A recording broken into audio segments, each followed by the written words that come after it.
വിദ്യാധിരാജായ നമഃ. ഓം ഗുരുഭ്യോ നമഃ.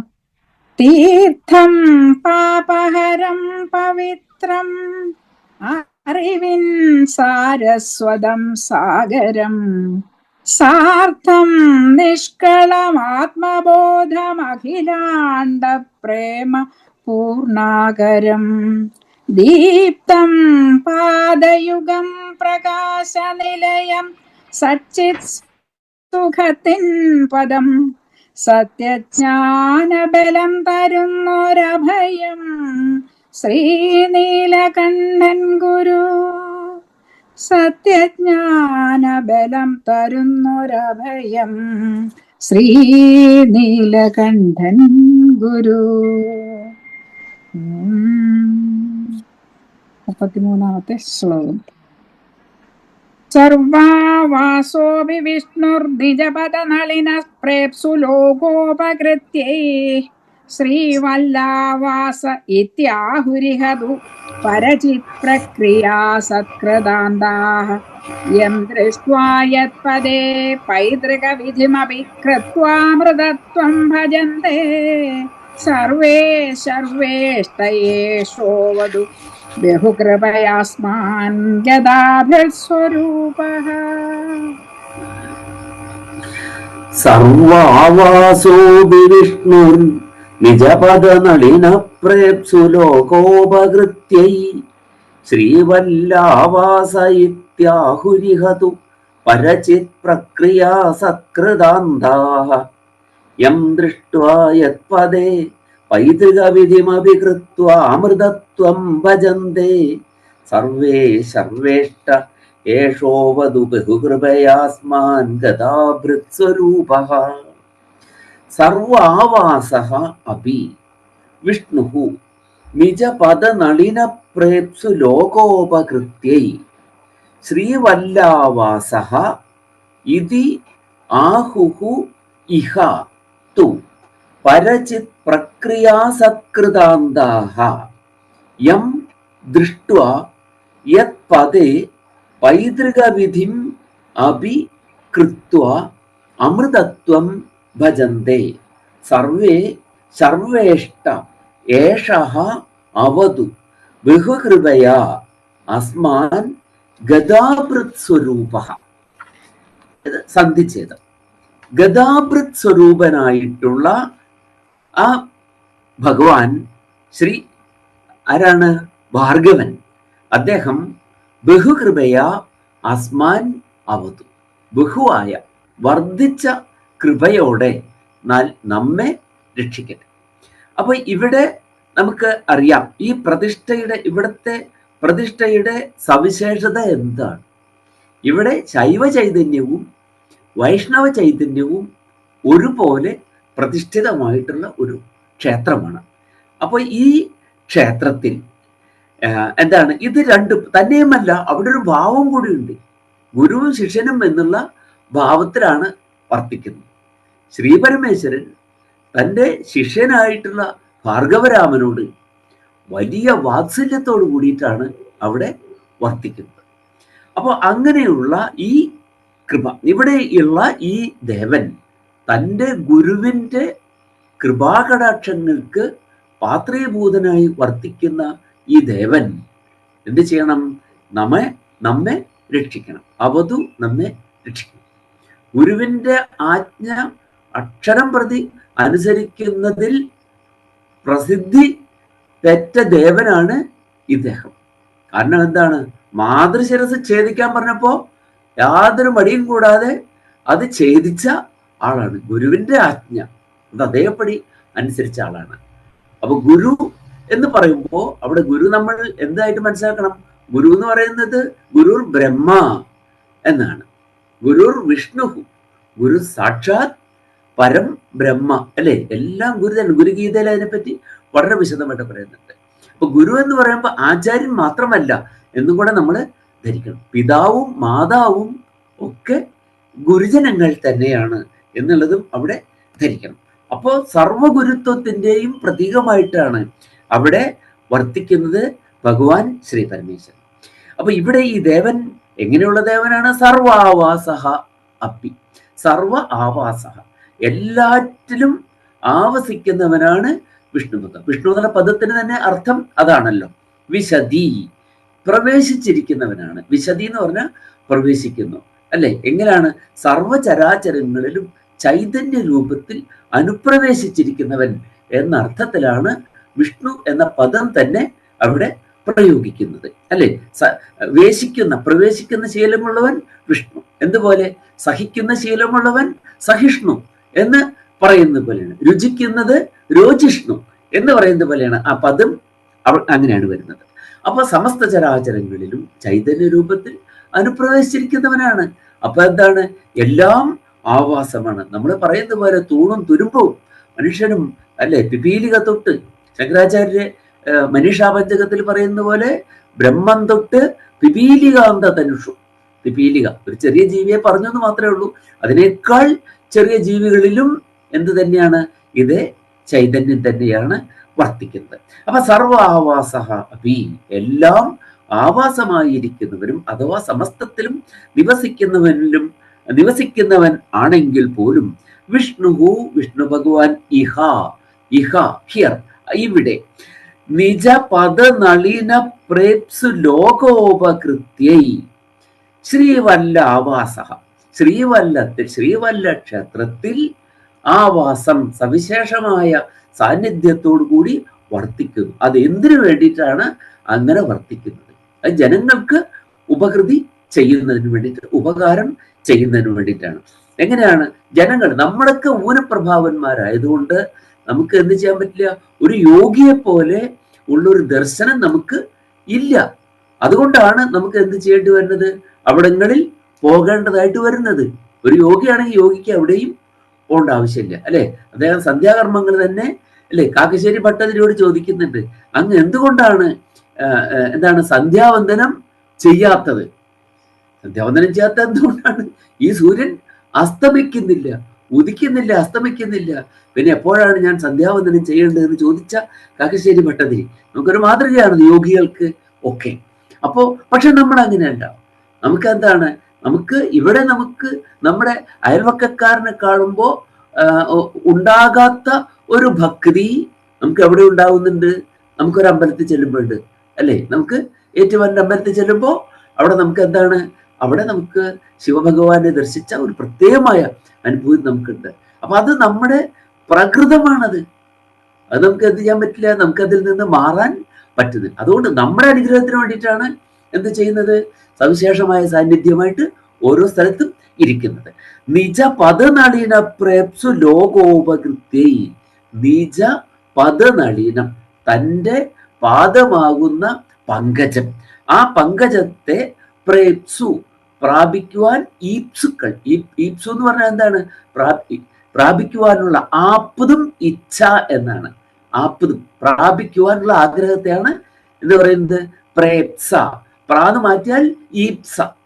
ഈപ്സ എന്ന് പറഞ്ഞാൽ ആപ്തും ഇച്ഛ, പ്രാപ്തും ഇച്ഛ, പ്രേപ്സ. ആ ഉപസർഗം രണ്ടിടത്തും ഒരുപോലെ നിൽക്കുന്നു എന്നർത്ഥം. അപ്പൊ ഈപ്സു എന്ന് പറഞ്ഞാൽ ശരിയാ, പ്രാപിക്കുവാനുള്ള ആഗ്രഹത്തെയാണ് എന്ത് പറയാ? ഈപ്സ എന്ന് പറയുക. അപ്പോ അങ്ങയുടെ പദനളിനത്തെ, വിഷ്ണു പദത്തെ പ്രാപിക്കുവാൻ ആഗ്രഹിക്കുന്നവരായ ലോകത്തിന്റെ ജനത്തിന്റെ ഉപകൃതിക്ക് വേണ്ടി, അവരെ അനുഗ്രഹിക്കുന്നതിന് വേണ്ടി ശ്രീവല്ലാവാസ ഇതി, ശ്രീവല്ലത്തിൽ വസിക്കുന്നവൻ എന്ന് പരചിത് പ്രക്രിയാ സത്കൃതാന്താഹ എന്ന് ഇതാരാണ് പറയുന്നത്? പരചിത് പ്രക്രിയാ സത്കൃതാന്താഹ ആഹുഹു. ആരാണ് ഭഗവാൻ ഇങ്ങനെ ഇവിടെ കുടികൊള്ളുന്നുണ്ടെന്ന് പറയുന്നത്? പരചിത് പ്രക്രിയാ സത്കൃതാന്തഹ, പരമമായ ചിത്തിന്റെ പ്രക്രിയയാൽ സത്കൃതമായ അന്തരംഗത്തോട് കൂടിയവർ പറയുന്നു. സത്കൃതമായ അന്തത്തോട് കൂടിയ ആളുകളാണ് ഇങ്ങനെ പറയുന്നത്. എങ്ങനെയുള്ളവരാണ്? അവരും സംശുദ്ധ അന്തരംഗന്മാരാണ്. സംശുദ്ധമായ അന്തരംഗത്തോട് കൂടിയവർ അല്ലെ. അന്തരംഗം എന്താണ്? അന്തരംഗം പലരും പറയുമ്പോൾ അന്തരംഗം എന്നായി പോവും. അന്തരംഗം എന്ന് പറഞ്ഞാൽ അവസാനത്തെ രംഗം എന്നാണ് അർത്ഥം. അപ്പൊ എന്ത് വേണം? അന്തരംഗം. അവിടെയാണ് പദങ്ങൾ ഉച്ചരിക്കുന്നതിലുള്ളതായ വ്യത്യാസം. അർത്ഥം അറിഞ്ഞിട്ട് ഉച്ചരിക്കുമ്പോൾ ഉള്ള വ്യത്യാസം അവിടെയാണ്. കുട്ടികൾ എന്താണ് പദ്യം ചൊല്ലലിനെ കുട്ടികൾ വളരെ നന്നായിട്ട് എന്താണ് സുശീല പാടുന്ന പോലെയും പി ലീല പാടുന്ന പോലെയൊക്കെ കുട്ടികൾ നന്നായിട്ട് ചൊല്ലും. പക്ഷെ മാർക്ക് കുറഞ്ഞിട്ടുണ്ടാവും. കാരണം എന്താണ്? അപ്പോൾ ഉടനെ തന്നെ അത് കഴിഞ്ഞ ഉടനെ തന്നെ ജഡ്ജസിന് നേരെ ചെല്ലിയായി ഇയാൾ കൈക്കൂലി വാങ്ങിയിട്ടുണ്ട് എന്ന് പറഞ്ഞിട്ട്. പക്ഷെ എന്തുണ്ടാവില്ല, ഈ പദങ്ങൾ ഇതുപോലെ അവർ ചൊല്ലുന്ന കേൾക്കുമ്പോൾ കുട്ടിക്ക് അർത്ഥം മനസ്സിലായിട്ടുണ്ട് അല്ലെങ്കിൽ മനസ്സിലായിട്ടില്ല എന്നുള്ളത് ചൊല്ലുന്ന കേൾക്കുന്ന ആൾക്ക് അറിയുന്ന ആൾക്ക് മനസ്സിലാവും. അപ്പൊ അന്തരംഗം എന്ന് കുട്ടി ചൊല്ലിയിട്ടുണ്ടെങ്കിൽ അപ്പൊ പോയിണ്ടാവും അരമാർക്ക് അവിടെ. അന്തരംഗം എന്ന് പറഞ്ഞ് ചൊല്ലിയ കുട്ടിയുടെ ചൊല്ലലിൽ രാഗം ഇത്തിരി പോയിട്ടുണ്ടെങ്കിലും, കാരണം രാഗത്തിന് അവിടെ പ്രസക്തി ഇല്ല, അർത്ഥഗ്രഹണമാണ് അവിടെ വേണ്ടത്. അർത്ഥങ്ങളെ മനസ്സിലാക്കി പദങ്ങളെ ശരിയായി ഉച്ചരിക്കുകയാണ് അവിടെ ആവശ്യമുള്ളത്. അപ്പൊ അവിടെ നോക്കുന്നത് എന്താണ്? മറ്റുള്ളതൊക്കെ ബാഹ്യമോടി പോലെയാണ്. ഒരു നൃത്തം ചെയ്യണ സമയത്ത് കുട്ടി എങ്ങനെയാണ് കുട്ടി ഭാവഭാവങ്ങൾ കുട്ടിയിൽ വന്നിട്ടുള്ളത് എന്നാണ് നോക്കുന്നത്. ബാക്കി അതൊന്നുകൂടെ പറയാം സാർ. ആ അന്തരംഗം അന്തരാംഗം ആണോ? അന്തരംഗം. രംഗം എന്താണ്? രംഗം എന്ന് പറഞ്ഞ ഒരു സീനാണ്. അന്തരംഗം എന്താണ്? അവസാനത്തെ സീൻ, ലാസ്റ്റ് സീൻ എന്നാണ് അർത്ഥം. അന്തരംഗം, അംഗം അതെന്താണ്? അതാണ് നമ്മുടെ അന്തരാത്മാവ് എന്ന് പറയുന്നത്. അപ്പോ അന്തരംഗം എന്ന് പറയുന്ന കുട്ടിക്ക് എന്തില്ല? ഈ അർത്ഥബോധം ഇല്ല. അവസാനത്തെ രംഗം എന്നാണ് കുട്ടി ചൊല്ലിയത്. അന്തരംഗം എന്ന് പറയുന്ന കുട്ടി അത് മനസ്സിലാക്കി ചൊല്ലുന്ന കുട്ടിയാണ്. അപ്പൊ ഇങ്ങനെയുള്ള പ്രശ്നങ്ങളൊക്കെ സാധാരണ ഉണ്ടാവാറുണ്ട്. യുവജനോത്സവം വരാൻ പോവാണ്. ഇനി ശരിക്ക് നീതിയുക്തമായിട്ട് മാർക്കിടുന്ന ജഡ്ജസ് ചീത്ത കേൾക്കാൻ പോവുകയാണ്. പത്രക്കാർക്കും ഇത് മനസ്സിലാവില്ല. അവരും ആ ഭാഗത്ത് ചേർന്നങ്ങ് പിടിക്കും. ചുരുക്കം പറഞ്ഞാൽ അക്ഷരശ്ലോകത്തിന് അല്ലെങ്കിൽ എന്താണ് പദ്യം ചൊല്ലലിന് ഒക്കെ കുട്ടികൾ ആളെ കിട്ടാത്ത അവസ്ഥയിലേക്ക് വരും അല്ലേ? പലതൊക്കെ വരുമ്പോൾ നമ്മുടെ സോപാന സംഗീതമൊക്കെ വരുമ്പോൾ, അല്ലെങ്കിൽ അഷ്ടപതി യുവജനോത്സവത്തിന് മാർക്കിടാൻ പോകുമ്പോൾ ഇതിന് മാർക്കിടാനുള്ള യോഗം ഉണ്ടാവരുത് എന്ന് പ്രാർത്ഥിച്ചിട്ട് പോകുന്ന ആളാണ് ഞാൻ. കാരണം എന്താ വെച്ചാല് നമ്മൾ ഈ കുട്ടികളെ എന്ത് തെറ്റുവരുത്തുമെന്ന് നോക്കിയിട്ടാണ് അവിടെ ഇരിക്കുന്നത്. കാരണം അവിടെ വരുമ്പോൾ കുട്ടികൾ സെലക്റ്റഡ് ആയിട്ടുള്ള കുട്ടികളാണ് ഈ വരുന്നതേ. ഒരു സംസ്ഥാനത്ത് നമ്മൾ സെലക്ട് ചെയ്തിട്ടുള്ള കുട്ടികളാണ്. അവർ തമ്മിൽ എന്തുണ്ടാവില്ല, ഒരു വ്യത്യാസവും പലപ്പോഴും കാണില്ല. ഒരു പിഴവ് നോക്കിയിട്ടാണ് നമ്മൾ ചെറിയ കാൽമാർക്ക് കുറയ്ക്കുന്നത്. അപ്പൊ ഈ പിഴവ് നോക്കിയിരിക്കാനുള്ള ഗതികേട് വരരുത്. ഇതിനെ ആസ്വദിക്കുകയാണ് നമുക്ക് വേണ്ടത്. ഇത് കണ്ടിരിക്കാനുള്ള ഇതാണ്. അത്ര നല്ല മത്സരമാണ് അത്. ജയദേവന്റെ അഷ്ടപതി അങ്ങോട്ട് ആലപിക്കുമ്പോ അതിൽ തെറ്റ് നോക്കി ഇരിക്കേണ്ട അതൊരു ഗതികേടാണ് വാസ്തവത്തിൽ. ഇരിക്കട്ടെ. അപ്പോ ഇങ്ങനെ അന്തരംഗന്മാരായിട്ടുള്ള ആളുകൾ വിഷ്ണു ഭഗവാൻ ഇവിടെ സവിശേഷമായ സാന്നിധ്യത്തോടു കൂടി ഇരിക്കുന്നുണ്ട് എന്ന് അവിടെ പറയുകയാണ്. അങ്ങനെയുള്ള ഈ ദേവൻ സർവേത്തു യം ദൃഷ്ട്വാ, എല്ലാ ആളുകളും യം ദൃഷ്ട്വാ, ഏതൊരു ദേവനെ കണ്ടിട്ടാണോ, ഏതൊരു ദേവന്റെ സാന്നിധ്യം അറിഞ്ഞ് അവിടെ വന്നിട്ടാണോ, ദൃഷ്ട്വ ദേവനെ കണ്ടിട്ടും, യത് പദേ പൈതൃക വിധിം കൃത്വ, ആ ദേവന്റെ സാന്നിധ്യത്തിൽ പൈതൃക വിധിം കൃത്വ, പൈതൃകം എന്ന് പറഞ്ഞാൽ പിതൃസംബന്ധികളായിട്ടുള്ളത്, പിതൃക്കൾക്ക് വേണ്ടിയിട്ടുള്ള എന്താണ് ശ്രാദ്ധ വിധികൾ അനുഷ്ഠിച്ചുകൊണ്ട്, പിതൃക്കളെ ഓർത്തുകൊണ്ട് ഇവിടെ എന്ത് ചെയ്യുന്നു? നിശ്ചിത ദിവസങ്ങളിൽ അല്ലെ, ചിലരാണെന്നെ ശ്രാദ്ധത്തിന്റെ ദിവസമാണ്. അല്ലെങ്കിൽ നമ്മൾ എന്ത് ചെയ്യാറുണ്ട്? നമ്മൾ കർക്കിടകത്തിലെ വാവ് വരുമ്പോ നമ്മൾ ഈ വിധിയെ അനുഷ്ഠിക്കാറുണ്ട്. അങ്ങനെ ചിലര് അനുഷ്ഠിക്കുന്നില്ല. കാരണം ചിലര് എല്ലാ ദിവസവും പിതൃവിധികൾ അനുഷ്ഠിക്കുന്നവരാണ്, ശ്രാദ്ധ വിധികൾ അനുഷ്ഠിക്കുന്നവർ. എല്ലാ ദിവസവും ചെയ്യണമെന്നാണ് ശരിക്കും നിയമം. എല്ലാ ദിവസവും ശ്രാദ്ധം അനുഷ്ഠിക്കേണ്ടതുണ്ട്. അതായത് പഞ്ചമഹായജ്ഞങ്ങൾ. ഏതാണ് പഞ്ചയജ്ഞങ്ങൾ? അറിയാമല്ലോ. അധ്യാപനം, നമുക്കറിയുന്ന കാര്യങ്ങൾ മറ്റുള്ളവർക്ക് പറഞ്ഞു കൊടുക്കുക. അധ്യാപനം, ബ്രഹ്മയജ്ഞ, പിതൃയജ്ഞസ്തു തർപ്പണം, പിതൃക്കൾക്കായുള്ള യജ്ഞമാണ് തർപ്പണം എന്ന് പറയുന്നത്. അപ്പൊ തർപ്പണവും എല്ലാ ദിവസവും ചെയ്യണം. അപ്പൊ നമ്മൾ ശ്രാദ്ധം ഊട്ടണം. പക്ഷെ അതിന് എന്തില്ല, അതിന് നമുക്ക് പറ്റുമെങ്കിൽ പറ്റുന്നത്ര ആളുകളെ ഊട്ടിക്കൊള്ളൂ. പിതൃക്കളുടെ പേരിലാണ്. കാരണം അന്നം എങ്ങനെയാണ്? അന്നം നമുക്ക് കൈവശം വയ്ക്കാൻ അവകാശമില്ല. വിശക്കുന്നവൻ അപ്പുറത്തുള്ളപ്പോ അന്നം കൈവശം വയ്ക്കാൻ നമുക്ക് അവകാശമില്ല എന്നാണ്, അല്ലേ? കേവലാഘോ ഭവതി കേവലാദി. കേവലം അഘം പാപമുള്ളവനാണ് കേവലാദി, തനിയെ ഭുജിക്കുന്നവൻ, താൻ തന്നെ അശിക്കുക. ആരാണ്? അപ്രചേതാഹ. അപ്രചേതാഹ ആരാണ്? അപ്രചേതാഹ മനസ്സിലാക്കാത്തവനാണ്.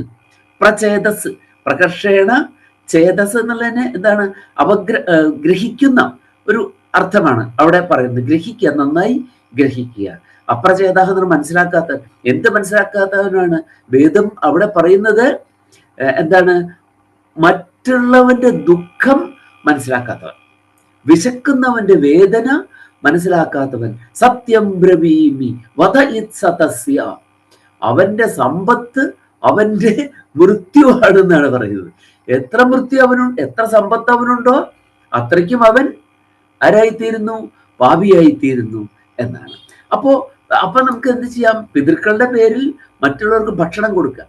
അതിന് ഇത്ര ദിവസമില്ല എന്നാണ്, അല്ലെങ്കിൽ ഇത്ര ആള് എന്നുള്ളത് ഇല്ല. നമ്മൾ സാധാരണ പറയാറുണ്ട് പിതൃകർമ്മങ്ങളൊക്കെ ആകുമ്പോൾ അത് ഒറ്റ സംഖ്യയിലാണ് എല്ലാം ചെയ്യേണ്ടത്, 1, 3, 5 ഇങ്ങനെയൊക്കെ നമ്മൾ പറയാറുണ്ട്. ഇതിനെ സംബന്ധിച്ചിടത്തോളം ഇതൊന്നുമില്ല. നിങ്ങൾ 3 പേർക്ക് ഭക്ഷണം കൊടുക്കുന്നു, അല്ല 4മതൊരാൾക്ക് കൊടുക്കാൻ പറ്റുമെങ്കിൽ 4മതൊരാൾക്ക് നിങ്ങൾ കൊടുത്തുകൊള്ളു. എത്ര കൊടുക്കാൻ പറ്റും എന്നുള്ളതാണ് ഇവിടത്തെ നമ്മുടെ മഹത്വത്തിന്റെ നിദാനം.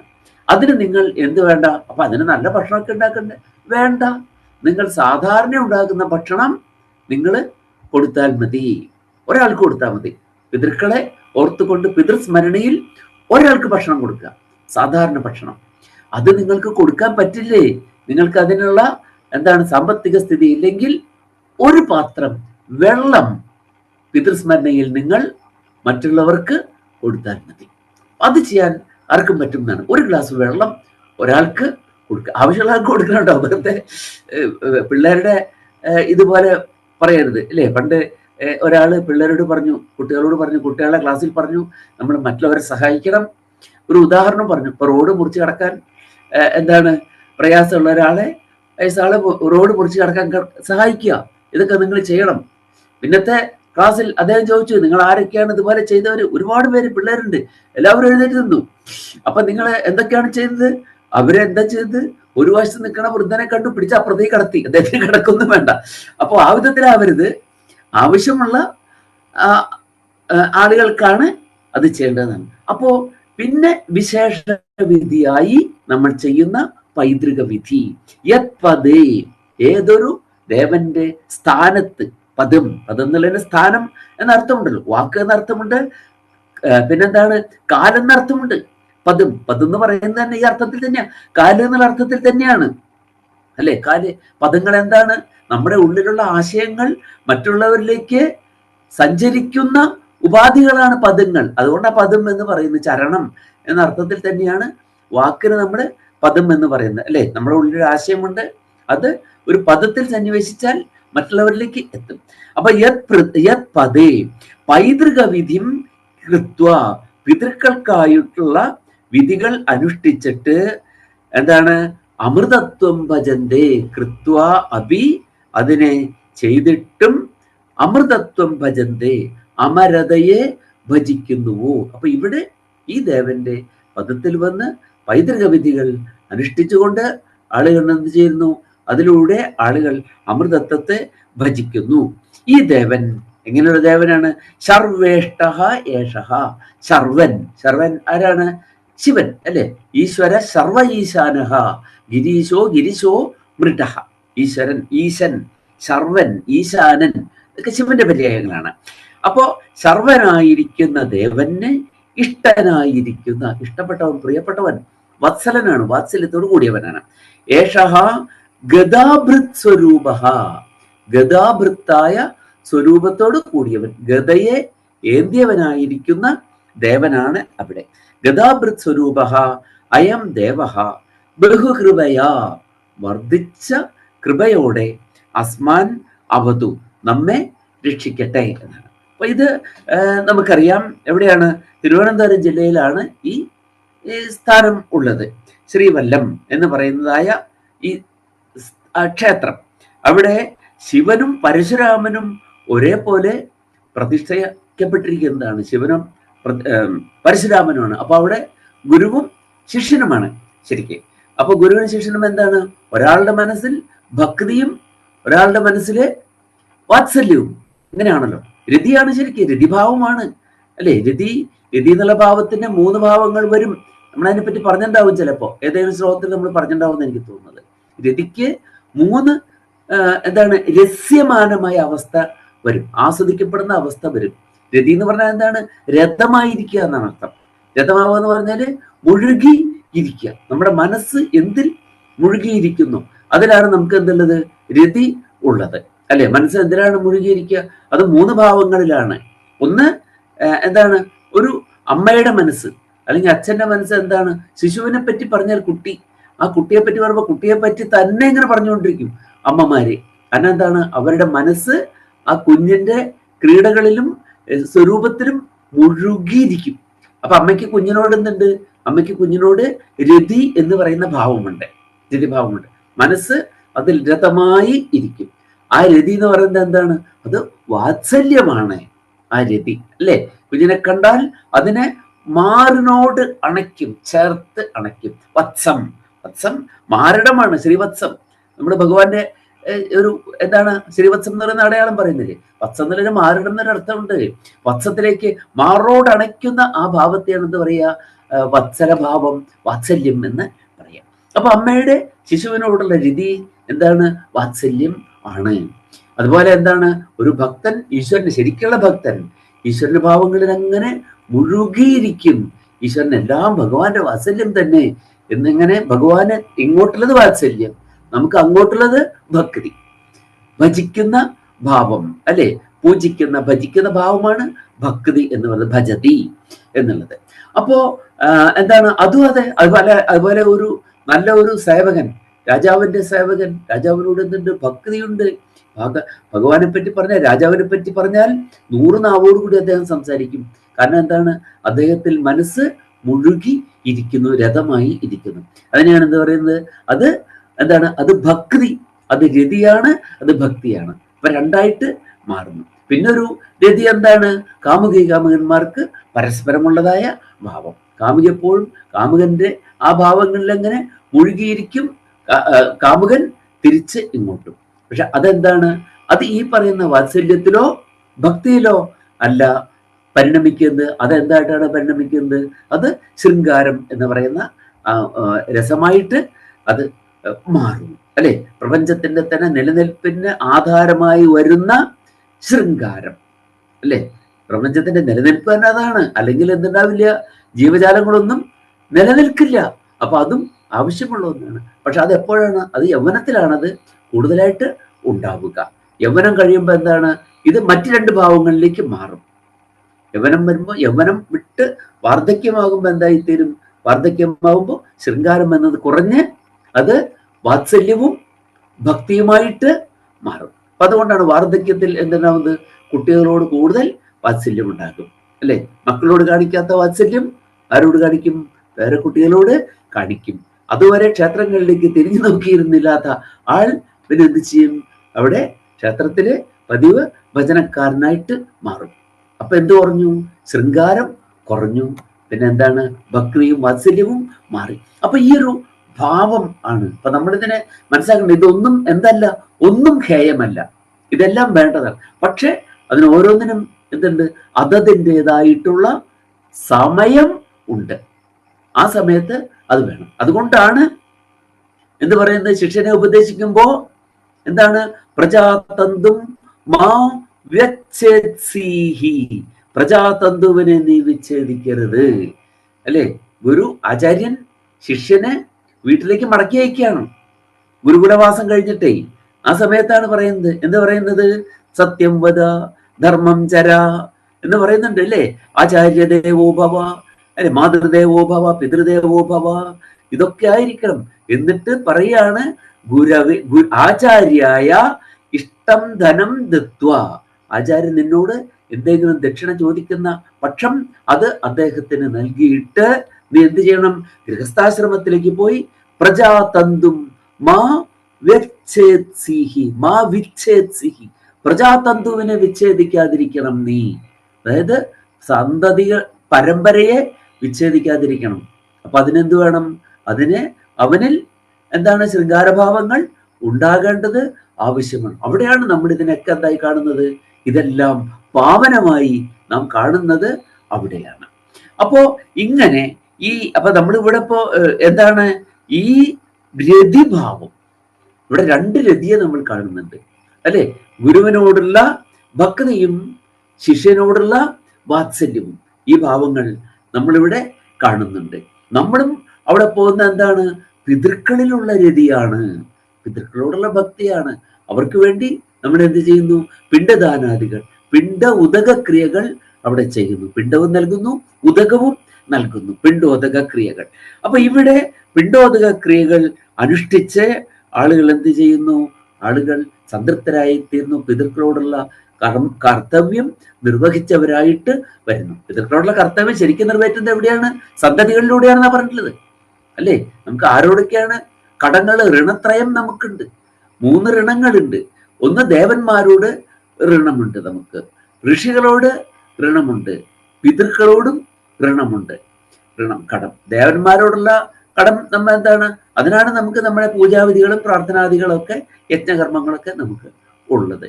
പിന്നെ ഋഷിമാരോടുള്ള ഋണം എങ്ങനെയാണ് വീടുന്നത്? മഹർഷിമാരാണ്, ദർശനമുള്ളവരാണ്. അപ്പോ അവരോടുള്ള കടം വീടുന്നത് നമ്മൾ അവർ കാട്ടിത്തന്ന ദർശനങ്ങളെ നമ്മൾ അധ്യയനം ചെയ്തിട്ടാണ്. അതായത് വേദ അധ്യയനം ചെയ്യാം. വേദങ്ങളാണ് അവർ ദർശിച്ചിട്ടുള്ളത്, അതിന് അധ്യയനം ചെയ്തുകൊണ്ട്. പിതൃക്കൾ നമുക്ക് ജന്മം നൽകിയവരാണ്. നമുക്ക് കിട്ടിയിട്ടുള്ള എല്ലാറ്റിനും നമ്മൾ കടപ്പെട്ടിരിക്കുന്നു. എന്തൊക്കെ കിട്ടിയിട്ടുണ്ട് അതിനെല്ലാം നമ്മൾ കടപ്പെട്ടിരിക്കുന്നു. ആ ഋണം മുഴുവൻ നമ്മൾ വീട്ടണം. അപ്പൊ നമുക്ക് എന്ത് കിട്ടി? ജന്മം നമുക്ക് കിട്ടിയിട്ടുണ്ട്. ആ ജന്മത്തിനുള്ള കടം വീടണമെങ്കിൽ എന്ത് വേണം? ജന്മം നൽകണം, ജന്മം കൊടുക്കണം. അപ്പോ അതാണ് നമ്മൾ ചെയ്യേണ്ടത്. അപ്പൊ സന്തതികളില്ലാത്ത ആളുകളില്ലേ? ഉണ്ടാകാത്ത ആളുകളില്ലേ?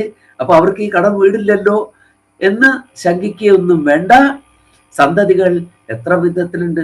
സന്തതികൾ പല വിധത്തിൽ ഉണ്ട്. പിതൃത്വം പറയുമ്പോൾ പിതാവ്, ആരൊക്കെയാണ് പിതാക്കന്മാർ എന്ന് പറയുന്നത്? ജനിതാച്ച ഉപനേതാച്ച യസ്തു വിദ്യാം പ്രയച്ഛതി അന്നദാത ഭയത്രാത പഞ്ചൈതേ പിതരസ്മൃതാഹ. ഇത് 5 പിതാക്കന്മാരാണ്. ആരാണ്? ഒന്ന് ജനിതാരവും ജനിതാർഹ. ജനിതാവ് ജന്മം നൽകുന്നവൻ. ഈ തൃച്ച് കണ്ടാൽ എന്ത് മനസ്സിലാക്കിക്കൊള്ളണം? അത് ചെയ്യുന്നത് എന്ന് അർത്ഥം നമ്മൾ മനസ്സിലാക്കിക്കൊള്ളണം അല്ലെ? ജനിതൃ ജന്മം നൽകുന്നവൻ അല്ലെ? രക്ഷിതൃ രക്ഷ ചെയ്യുന്നവൻ. കവിതൃ കവനം ചെയ്യുന്നവൻ. കവിതാവ് എന്ന് പറയാം കവിയെ. അതിന്റെ സ്ത്രീലിംഗം കവിത്രി എന്നാണ്. കവയിതാവിന്റെ സ്ത്രീലിംഗമാണ് കവയിത്രി എന്ന് പറയുന്നത്. അപ്പോ ജനിത ജന്മം നൽകുന്നവൻ. ഉപനേത ഉപനയനം ചെയ്യുന്നവൻ, ധാർമ്മിക ജീവിതത്തിലേക്ക് കൊണ്ടുവരുന്നവൻ. യസ്തു വിദ്യാം പ്രയച്ഛതി വിദ്യാപ്രദാനം ചെയ്യുന്നവൻ. അന്നദാത അന്നത്തിന് ദാനം ചെയ്യുന്നവൻ. ഭയത്രാത ഭയങ്ങളിൽ നിന്ന് രക്ഷിക്കുന്നവൻ. ഇത് 5 പിതാക്കളാണെന്നാ പറഞ്ഞിട്ടുള്ളത്. എന്ന് പറഞ്ഞ അതിന്റെ അർത്ഥം എന്താണ്? ഇത് 5 പിതാവിന്റെ ധർമ്മമാണ് എന്നാണ്. ഇതിലേതെങ്കിലും 1, 2, 3, 4, 5 ചെയ്യാൻ പറ്റാത്തയാൾ എന്ത് ചെയ്യണം? അതിനുള്ള സംവിധാനം ഒരുക്കണം. അത് ചെയ്തു കൊടുത്താൽ മതി, സംവിധാനം ചെയ്തു കൊടുത്താൽ. എല്ലാവർക്കും ഉപനയനം ചെയ്യിക്കാൻ പറ്റുമോ? ഇല്ല. അപ്പൊ ഉപനയനം ചെയ്യിക്കാൻ പറ്റിയ ആചാര്യനെ കണ്ടുപിടിച്ച് ഉപനയനം ചെയ്യിക്കണം. എല്ലാവർക്കും വിദ്യാപ്രദാനം ചെയ്യാൻ പറ്റിക്കൊള്ളണമെന്നില്ല, ചെയ്യിക്കണം. അതാണല്ലോ നമ്മൾ കുട്ടികളെ സ്കൂളിലേക്കും കോളേജുകളിലേക്കൊക്കെ വിടുന്നത്. അപ്പോ അതിനുള്ള സംവിധാനം ചെയ്യാം. അപ്പൊ ജന്മം നൽകാൻ പറ്റാത്ത ആളോ അതിനുള്ള സംവിധാനം ചെയ്യണം. ജന്മം കൊടുക്കാൻ പറ്റില്ലെങ്കിൽ അതിനുള്ള സംവിധാനം ചെയ്യണം. അത് എവിടെയെങ്കിലും ചെയ്തിട്ടുണ്ടോ? ചെയ്തിട്ടുണ്ട്. എവിടെ? ഇതൊക്കെ നമുക്ക് കാട്ടി തന്നിട്ടുണ്ട്. നമ്മുടെ ഇതിഹാസ പുരാണങ്ങളിലൂടെ ഇത് മുഴുവൻ നമുക്ക് കാട്ടി തന്നിട്ടുണ്ട് എങ്ങനെ ചെയ്യണം എന്നുള്ളത്. ജന്മം നൽകാൻ പറ്റാത്ത ആള്, ജന്മം നൽകാൻ പറ്റാത്തൊരു അച്ഛനെ നിങ്ങൾ കണ്ടിട്ടില്ലേ? അതിപ്രഗത്ഭനായ ഒരു പിതാവിനെ നിങ്ങൾ കണ്ടിട്ടില്ലേ? ആരാണത്? പാണ്ഡു. പിതാവിനെ നിങ്ങൾ കണ്ടിട്ടില്ലേ? ആരാണത്? പാണ്ഡു. ഭാര്യയെ സ്പർശിക്കാൻ എന്താണ് വിധിയില്ലാതെയായ മനുഷ്യൻ, ഹതഭാഗ്യൻ അല്ലേ? കിന്തമ മഹർഷിയുടെ ശാപം. കിന്തമ മഹർഷിയുടെ ശാപം കൊണ്ട് എന്താണ്? സ്ത്രീയെ സ്പർശിക്കാൻ പറ്റാത്തവനായി തീർന്നു. സന്തതികളൊട്ട് ഉണ്ടായിട്ടുമില്ല. അപ്പൊ അദ്ദേഹം എന്ത് ചെയ്തു? അതിനുള്ള സംവിധാനം ഉണ്ടാക്കി, നിയോഗിക്കുക. കുന്തിയോട് പറഞ്ഞു, കുന്തി, നീ ആരിൽ നിന്നാണെങ്കിലും എന്ത് ചെയ്യൂ? ഗർഭം സ്വീകരിക്കൂ. ഈ അപുത്രത എന്റെ മനസ്സിനെ വല്ലാതെ വേദനിപ്പിക്കുന്നു. അതുകൊണ്ട് നിനക്കിഷ്ടമുള്ള ആരിൽ നിന്നും നീ എന്ത് ചെയ്യൂ? നീ ഗർഭം സ്വീകരിക്കൂ എന്ന് പറഞ്ഞു. അപ്പൊ എന്ത് ചെയ്തു? ആദ്യം തന്നെ എന്താണ്? ധർമ്മപുത്രനുണ്ടായി, വൈഭഗവാനിൽ നിന്ന് ഭീമസേനുണ്ടായി, ഇന്ദ്രനിൽ നിന്ന് അർജുനനുണ്ടായി. അപ്പോൾ ആലോചിച്ചു, ഈശ്വര, എന്നെ പോലെ തന്നെ പുത്ര സൗഭാഗ്യം നിഷേധിക്കപ്പെട്ട ഒരാളും കൂടി ഉണ്ടല്ലോ. അതാരാണ്? മാദ്രി അല്ലേ? കുന്തി ആലോചിച്ചു, ഏതൊരു സ്ത്രീക്കും എന്തുണ്ടാകും? അമ്മയാകണമെന്നുള്ള അദമ്യമായ അഭിനിവേശം ഉണ്ടാകും. അപ്പോൾ എന്നെ പോലെ തന്നെ ഇതാ ഒരാളും കൂടി ഉണ്ട് ഈ പാണ്ഡുവിന്റെ തന്നെ ഭാര്യയായിട്ട് അല്ലേ? അതുകൊണ്ട് എന്ത് ചെയ്തു? ഇനി ഒരു വരമേ ബാക്കിയുള്ളൂ. ആ ഒരു ദുർവാസാവണം കൊടുത്ത കഥയൊക്കെ നിങ്ങൾക്ക് അറിയാമെന്നുള്ളതുകൊണ്ടാണ് ഞാൻ കൂടുതൽ അതിലേക്ക് പോകാത്തത്. പറഞ്ഞാൽ നമുക്ക് തീരില്ല അല്ലെങ്കിൽ. അപ്പൊ എന്താണ്? ആ ഒരു വരം എന്ത് ചെയ്തു? മാദ്രിക്ക് കൊടുത്തു. നോക്കൂ, എത്ര വലിയ ദാനമാണെന്ന് ആലോചിക്കുക. എത്ര വലിയ ദാനമാണ്! അമ്മയാകണമെന്നുള്ള അഭിനിവേശമുള്ള സ്ത്രീക്ക് അതിനുള്ള അവകാശം കൊടുക്കുക. മാദ്രിയാണെന്നുണ്ടെങ്കിലോ നമ്മളെ പോലെയല്ല. മാദ്രി എങ്ങനെയാണ്? കിട്ടിയതിനെ ശരിയായി വിനിയോഗിക്കാൻ കഴിവുള്ളവളാണ് മാദ്രി. ആ വിവേകത്തെ നമ്മൾ അംഗീകരിച്ചേ പറ്റുള്ളൂ അല്ലേ? നമ്മളെന്താ ചെയ്യുക? നമ്മളൊന്ന് കിട്ടിയാൽ നശിപ്പിക്കുകയാണ് ചെയ്യുക അല്ലേ? മകളുടെ വിവാഹത്തിന് കുറച്ച് പണമൊക്കെ ലോൺ എടുത്തു, അതുകൊണ്ട് അത്യാവശ്യ കാര്യങ്ങൾ ചെയ്യല്ല ചെയ്യുന്നത്. അതിലെന്ത് ചെയ്തു? അതില് 1,00,000 രൂപ ആർക്ക് കൊടുത്തു? വീഡിയോഗ്രാഫർക്ക് കൊടുത്തു. പിന്നെ എന്താണ്? പിന്നെ ഇങ്ങനെ ഈ പറയുന്ന പോലെ വിവാഹത്തിന്റെ തലേ ദിവസം ബാച്ചലർ പാർട്ടി നടത്തി ബാക്കി 1,00,000 തീർത്തു. സംഗതി തീർന്നു. ഇനി കാര്യം നടക്കണമെങ്കിൽ പണം വേണം. ഇതുപോലെയല്ല മാദ്രി എന്താണ്? ഒന്ന് കിട്ടിയതിനെ പരമാവധി ഉപയോഗിച്ചു അല്ലെ? ഇരട്ടകളായ അശ്വിനി ദേവതകളിൽ നിന്ന് 2 പുത്രന്മാരെ അവൾ നേടുകയും ചെയ്തു. കിട്ടിയതിനെ ശരിയായി വിനിയോഗിക്കുന്നതിന് ഉത്തമമായ ദൃഷ്ടാന്തമാണ് മാദ്രി ദേവി. അതുപോലെ ദയയുടെ എന്താണ് പാരമ്യമാണ് കുന്തി ദേവി. അല്ലെങ്കിൽ എന്താണ്? ഒരു ഭർത്താവിന് 2 ഭാര്യമാരെ. അവൾക്ക് പിള്ളേരൊന്നും വേണ്ട. അപ്പൊ ഭർത്താവിന് എന്തുണ്ടാവും? എന്നോട് സ്നേഹവും പൂർണ്ണമായിട്ട് എന്ന് വിചാരിക്കും അല്ലെ? അങ്ങനെയല്ല ചെയ്തത്. അവളും എന്താകട്ടെ? അവളും പുത്രവതിയാകട്ടെ എന്ന് നിശ്ചയിച്ച മഹാവനിതയാണ് കുന്തി ദേവി. ഫലമോ മാതാപിതാക്കന്മാരുടെ, പ്രത്യേകിച്ച് അമ്മമാരുടെ നല്ല ഗുണങ്ങൾ മക്കളിലേക്ക് സംക്രമിച്ചാൽ അവർ ലോകസമാരാധ്യരായിട്ട് മാറും. കുന്തി ദേവിയുടെ ഇതേ ഗുണം യുധിഷ്ഠിരനിലേക്ക് സംക്രമിച്ചപ്പോൾ അദ്ദേഹം ലോകസമാരാധ്യനായിട്ട് മാറി അല്ലേ? ഇവിടെയാണ് ഈ ഗുണം അദ്ദേഹത്തിലേക്ക് സംക്രമിച്ചതായിട്ട് നമ്മൾ കാണുന്നത്. യക്ഷപ്രശ്നം അല്ലേ? പാണ്ഡവന്മാർ കാട്ടിൽ താമസിച്ച കാലത്ത് അവരുടെ ഒരു അവസാനത്തെ വർഷമാണ് കാട്ടിലെ. അത് കഴിഞ്ഞാൽ ഒരു വർഷത്തെ അജ്ഞാതവാസം കഴിഞ്ഞാൽ രാജ്യത്തേക്ക് തിരിച്ചു ചെല്ലുമ്പോൾ അവർക്ക് അർഹതപ്പെട്ട രാജ്യം കിട്ടണം. പക്ഷെ അത് കിട്ടില്ല എന്നുള്ളത് സർവേബി ജാനന്തി, എല്ലാവർക്കും അറിയാം അത് കിട്ടില്ല എന്നുള്ളത്. അപ്പൊ എന്ത് വേണം? അപ്പൊ യുദ്ധം ചെയ്യണം, അത് വാങ്ങണം. ഇവിടെയാണ് ധർമ്മദേവൻ ഒന്ന് പരീക്ഷിക്കുന്നത്, തന്റെ മകനെ ഒന്ന് പരീക്ഷിക്കുന്നത്. ഇവൻ എങ്ങനെയായിരിക്കും, ഇവൻ അധികാരം വന്നാൽ എങ്ങനെയിരിക്കും എന്നുള്ളത്, ഇവന് വിവേകമുണ്ടോ എന്നറിയാനാണ് പരീക്ഷിച്ചത് ധർമ്മദേവൻ. എന്താണ് ചെയ്തത്? ഒരു ദിവസം അവരുടെ പ്രാതിവേശികൻ എന്ന് പറഞ്ഞാൽ അയൽക്കാരന്റെ അരണിയും മന്ദവും അറിയാമല്ലോ അല്ലെ? അഗ്നി ഉണ്ടാക്കുന്ന പ്രണീതം ഉണ്ടാക്കിയെടുക്കുന്ന പ്രകൃഷ്ടമായ രീതിയിൽ അരണി കടഞ്ഞ് എടുക്കുന്ന അഗ്നി പ്രണീതം. ആ അഗ്നി ഉണ്ടാക്കുന്ന ആ കടകോലും മന്ദവും രണ്ടും കൂടി എന്ത് ചെയ്തു? ഒരു മാൻ തട്ടിക്കൊണ്ടുപോയി. ഇവരതിനെ പിന്തുടർന്നു. കഥകളൊക്കെ നമുക്ക് അറിയാം. വളരെ ദൂരം ഓടിയിട്ടും കിട്ടിയില്ല. എല്ലാവരും പരിശ്രാന്തരായി തീർന്നു. ഒരിടത്തിരുന്നു. യുധിഷ്ഠിരൻ എന്ത് ചെയ്തു?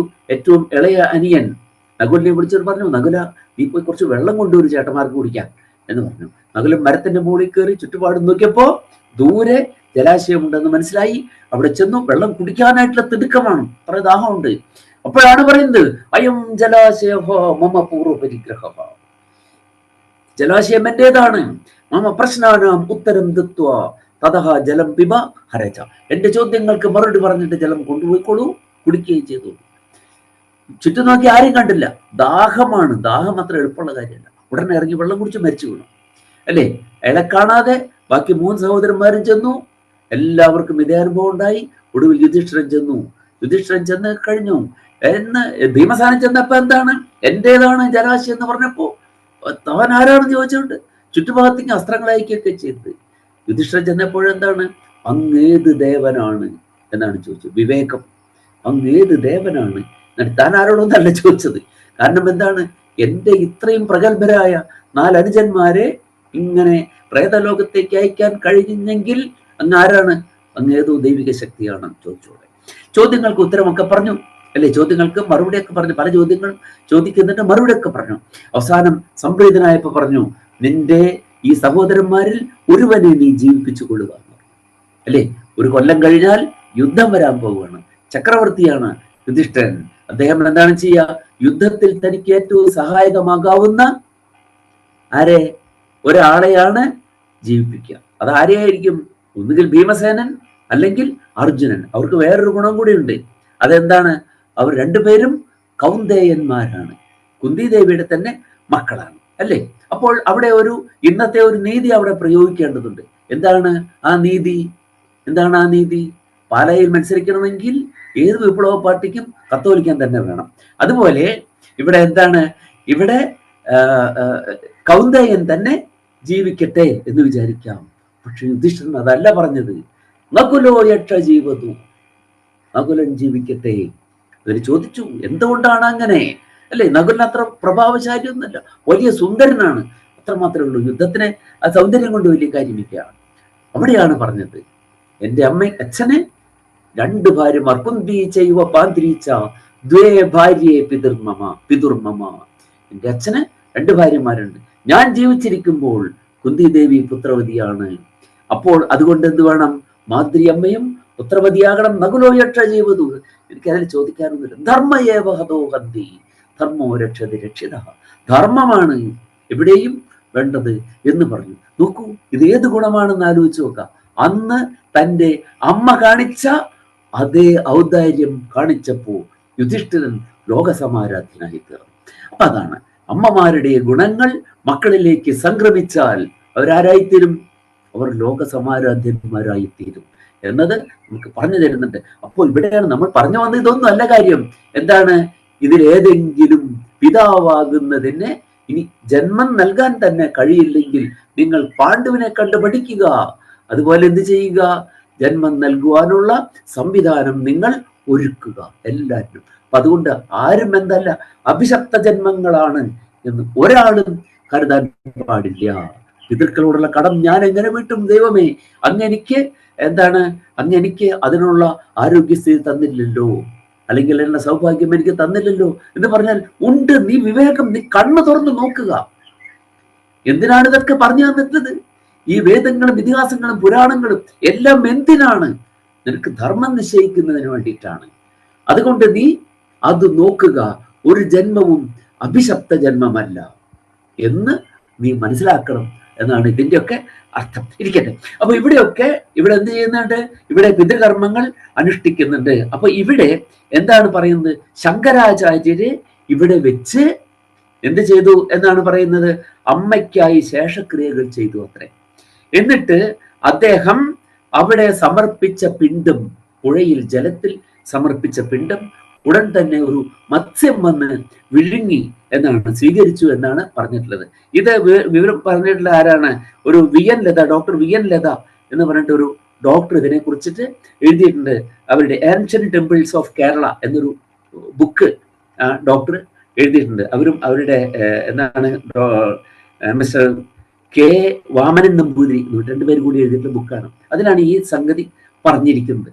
ഇത് മത്സ്യം വന്നിട്ട് ഉടനെ തന്നെ അത് വിഴുങ്ങി. അതായത് അവിടെ സമർപ്പിക്കുന്ന പിണ്ഡം ഉടൻ തന്നെ സ്വീകരിക്കപ്പെടുന്നു എന്നുള്ള ആ ഒരു വിശ്വാസം ജനങ്ങളിൽ ഉണ്ടാവാൻ ഈ സംഭവമാണ് കാരണം എന്നാണ് പറഞ്ഞിരിക്കുന്നത്.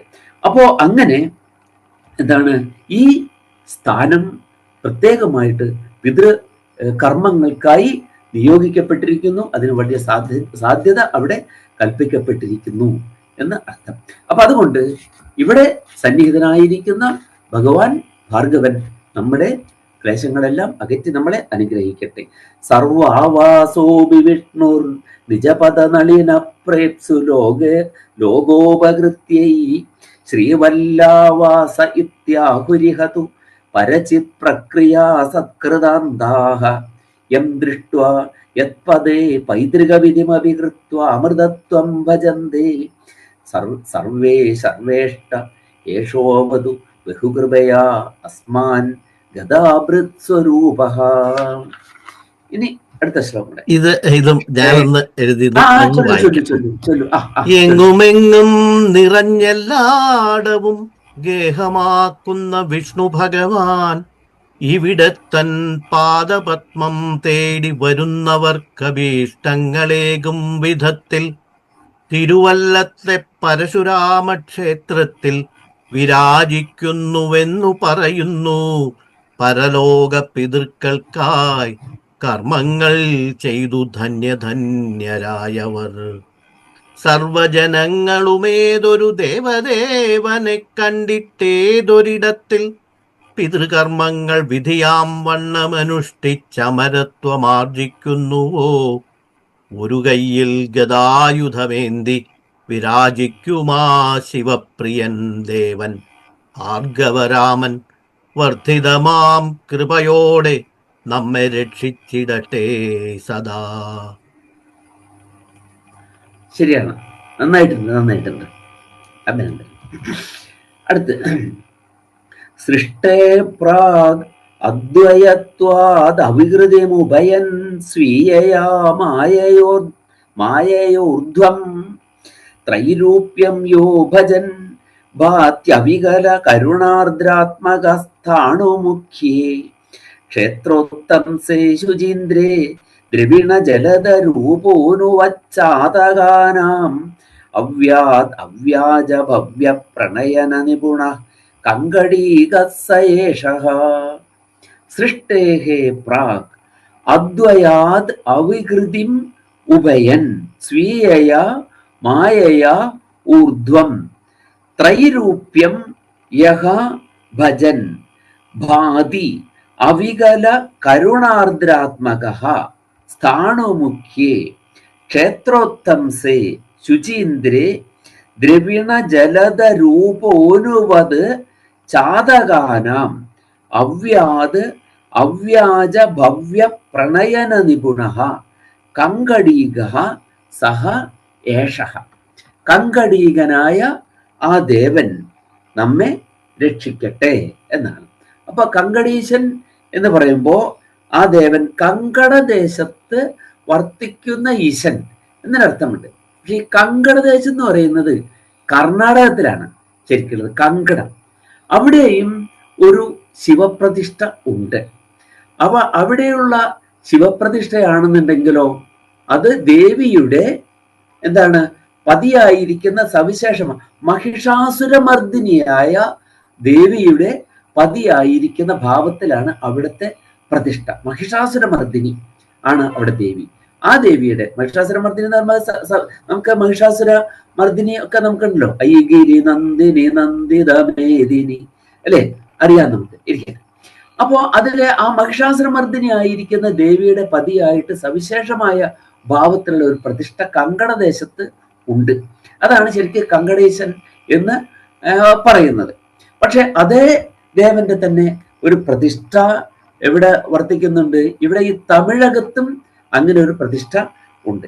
ഈ കങ്കടം എന്ന പദത്തിന് അങ്കുശം എന്നൊരർത്ഥമുണ്ട്. അങ്കുശം, ഗോഡ്, GOED, ഗോഡ്, തോട്ടി എന്നൊരർത്ഥം. അതുപോലെ സീമ എന്നും അർത്ഥമുണ്ട്. ഒരു പക്ഷേ കങ്കടേശ എന്നിവിടെ പറയുന്നത് സീമ തന്നെ ആയിരിക്കണം അല്ലേ? കന്യാകുമാരി എന്ന് പറയുമ്പോൾ അവിടെ എന്താണ്, ആ ഭാഗം എന്താണ്? അത് ഭാരതത്തിന്റെ തന്നെ ഒരു സീമയാണ് അവിടെ. അതാകാം ആ പേരിന് ഉള്ള പ്രസക്തി എന്ന് ഞാൻ വിചാരിക്കുന്നു. പക്ഷെ കങ്കടം ഒരെണ്ണം എവിടെയുണ്ട്? ഈ കങ്കടേശം എന്നുള്ള ഒരു പ്രതിഷ്ഠ കർണാടകത്തിൽ ഉണ്ട് എന്നുള്ളത് നമ്മൾ മറക്കാൻ പാടില്ല. അതും ആരാണ്? ശിവൻ തന്നെയാണ്. മഹിഷാസുരമർദ്ദിനി ആയിരിക്കുന്ന ദേവിയുടെ പതിയായിരിക്കുന്ന ഭാവത്തിലാണ് അവിടെ ഉള്ളത്. ഇവിടെ എങ്ങനെയാണ്? അപ്പൊ ഇതെന്താണെങ്കിലും ഇവിടെ ഉള്ളതാണ് ഈ എവിടെയാണ്? തമിഴ്നാട്ടിലുള്ള ഈ കങ്കടേശനെ തന്നെയാണ് ഇവിടെ പറയുന്നത്. സൃഷ്ടേഹേ പ്രാക്, സൃഷ്ടിക്ക് മുൻപ്, അദ്വയാത്, അദ്വയത്വാത് അവികൃതിം ഉഭയൻ. അദ്വയത്വാത്, അദ്വയം എന്ന് പറഞ്ഞാൽ എന്താണ്? ദ്വയം എന്ന് പറഞ്ഞാല് ഇരട്ട, രണ്ട് എന്നാണ് അർത്ഥം. നേത്രദ്വയം, നേത്രത്തിന്റെ ഇരട്ട എന്നർത്ഥം. അദ്വയത്വ, ഇരട്ടയായിട്ടില്ലാത്തത് കൊണ്ട് എന്ന് പറഞ്ഞാൽ രണ്ടാമതായി ഒന്ന് ഇല്ലാത്തത് കൊണ്ട് എന്തായി തീർന്നു? അവികൃതിം ഉഭയൻ. അവികൃതിയെ, അവികൃതി വികൃതി ഇല്ലാത്ത ഭാവം. വികൃതി എന്താണ്? വികാരം അല്ലെ? പ്രകൃതിയും വികൃതിയും, വികാരങ്ങളൊന്നുമില്ലാതെ വർത്തിക്കുന്ന അവസ്ഥയാണ് പ്രകൃതി എന്ന് പറയുന്നത്. വികൃതി എന്താണ്? മാറ്റമാണ്, പല വിധത്തിലുള്ളതായ മാറ്റങ്ങൾക്ക് വിധേയമാണ്, അതാണ് വികൃതി. വികൃതിയും എന്താണ്? ഉഭയൻ, വികൃതിയെ പ്രാപിച്ചുകൊണ്ട്, വികൃതി ഇല്ലാത്ത അവസ്ഥയെ പ്രാപിച്ചുകൊണ്ട്, അതായത് ഏകം, ഒരു ഒറ്റ ഘനസ്വരൂപമായിരിക്കുന്ന ആ പരമാത്മ ചൈതന്യം എന്ന അർത്ഥമാണത്. വികാരം അതാണ് ഏകോഹം ബഹുസ്യാം, ഒന്നായ ഞാൻ പലതായി തീരട്ടെ എന്ന ഇച്ഛ എന്തിനുണ്ടായി എന്നാണ്? പരബ്രഹ്മത്തിൽ ഉണ്ടായി എന്നാണ്. എല്ലാ സൃഷ്ടിയുടെയും രഹസ്യം അത് തന്നെയാണ് താനും. എന്താണ് സൃഷ്ടിയുടെ രഹസ്യം? എന്താണ്? ഏകോഹം ബഹുസ്യാം, ഒന്നായ ഞാൻ പലതായി തീരട്ടെ എന്നുള്ള അഭിനിവേശമാണ് സൃഷ്ടിയുടെ രഹസ്യം. അത് തന്നെയാണ് പിന്നെയും ജീവജാലങ്ങളിലും എല്ലാം തുടർന്നു പോകുന്നത്. ഈ ഭാവം തന്നെയാണ്, ഒന്നായ ഞാൻ പലതായി തീരട്ടെ. അതല്ലേ? അതാണ് ഒരച്ഛന്റെ മക്കളൊക്കെ എന്താണ്? ആ അച്ഛന്റെ തന്നെ ആത്മാംശങ്ങളാണ്. അതുകൊണ്ടാണ് ഈ അഭിനിവേശം എന്തായിരിക്കുന്നത്? അത്യുത്കടമായിരിക്കുന്നത്. ഉത്കടമായ അഭിനിവേശമാണ്. എളുപ്പമൊന്നല്ല ഇതിനെ തടയാൻ, എളുപ്പമൊന്നല്ല. നമ്മൾ പറയുന്ന ആ ശൃംഗാര ഭാവം ഉണ്ടല്ലോ, അതിനെ തടയാൻ എളുപ്പമല്ല. എളുപ്പമാണെന്നുണ്ടെങ്കിൽ ഇന്ന് ഇഷ്ടം പോലെ ആളുകൾ വിവാഹം കഴിക്കാതെ ജീവിക്കുന്നുണ്ടല്ലോ എന്ന് നമ്മൾ പറയും. 1,000 ആളുകൾ വിവാഹം കഴിക്കാതെ ജീവിക്കുന്നുണ്ട്. പക്ഷേ അവർക്കെല്ലാം ഇത് സാധിക്കുമെങ്കിൽ നമ്മൾ ഒരു പേര് കേൾക്കുമായിരുന്നില്ല, പുരാണ പ്രസിദ്ധമായ ഒരു പേര് നമ്മൾ കേൾക്കുമായിരുന്നില്ല. ഏത് പേരാണത്? ഭീഷ്മർ എന്ന പേര് നമ്മൾ ഒരിക്കലും കേൾക്കുമായിരുന്നില്ല, അല്ലേ? എന്താണ് ഭീഷ്മം? അല്ലേ? ആ മകനാണ്. അച്ഛന് വേണ്ടിയിട്ട് ഞാൻ അപരിഗ്രഹനായിരിക്കും പ്രതിജ്ഞ കൂടി ചെയ്തു. പ്രതിജ്ഞ പിന്നെ മാറ്റില്ല. 4 പേര് പറഞ്ഞാലൊന്നും, നമ്മുടെ ഒരു കൗൺസിലിംഗ് നടത്തിയാലൊന്നും മാറുന്നതല്ല ദൃഢമായ പ്രതിജ്ഞ. ഭീഷ്മരെ പോലുള്ള ദേവവ്രതന്റെ ആ പ്രതിജ്ഞ എന്ന് പറയുന്നത്, അല്ലെ? ചന്ദ്രൻ മഹാരാജാവിന് വേണ്ടി, തന്റെ പിതാവിന് വേണ്ടിയിട്ടാണ് പറഞ്ഞത്. എന്താണ്? താൻ അപരിഗ്രഹനായി. കേട്ടവരെല്ലാം പറഞ്ഞു, മോനെ ഭയങ്കര ഭീഷ്മം, ഭീഷ്മമഹോ, ഭീഷ്മമായി പോയി. ഭീഷ്മം എന്ന് പറഞ്ഞാൽ എന്താണ്?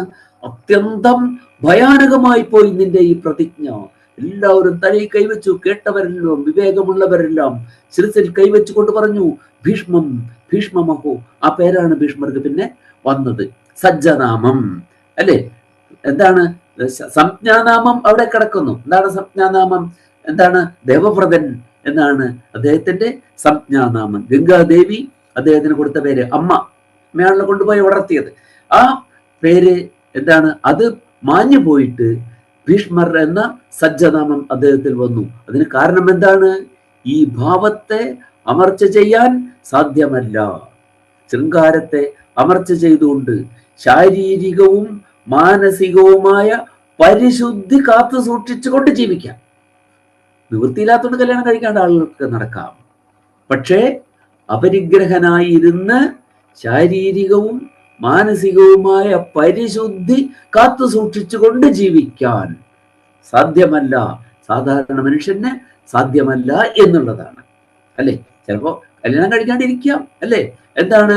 ഇന്ദ്രിയാണി സംയമ്യ, എന്താണ്? മനസ്സിനെ വിഷയങ്ങളിൽ വ്യാപരിപ്പിച്ചുകൊണ്ട് നടക്കും, അല്ലെ? ഇന്ദ്രിയാർത്ഥാൻ വിമൂഢാത്മ മിഥ്യാചാര സൗച്യത.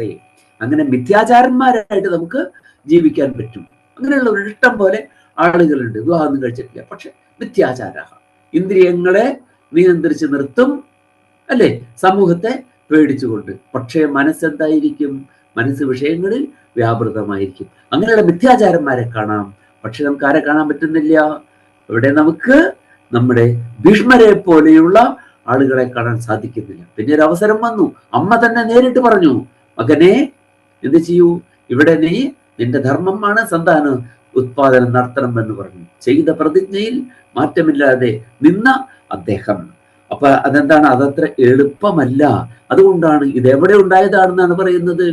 പരബ്രഹ്മത്തിൽ തന്നെ ഈ അഭിനിവേശം ഉണ്ടായി. ഏകോഹം ബഹുസ്യാം. കാരണം ഒന്നായിരിക്കുമ്പോ എന്താണ്? രഞ്ജിക്കുവാൻ കഴിയുന്നില്ല. യദേകലോ ന ശക്നോഷി രന്തും സ്വൈരം ചരപ്രഭോ ത്വമേവ ദ്വിത്വമാപന്നഃ ശിവശക്തി പ്രഭേദതഃ. അല്ലെ, ഏകനായിരിക്കുമ്പോൾ അതിലെന്തില്ല? അതിലൊരു രമണം ഇല്ല, ഒരു സന്തോഷമില്ല. സന്തോഷം എപ്പോഴും എന്താണ്? അതിനൊരു ചലനം വേണം. ചലനമില്ലാത്തൊരവസ്ഥ നോക്കുക, ഒരു ചലനവുമില്ല. എത്ര വിഷമായിരിക്കും, ജീവിക്കാൻ തന്നെ പറ്റില്ല അല്ലേ?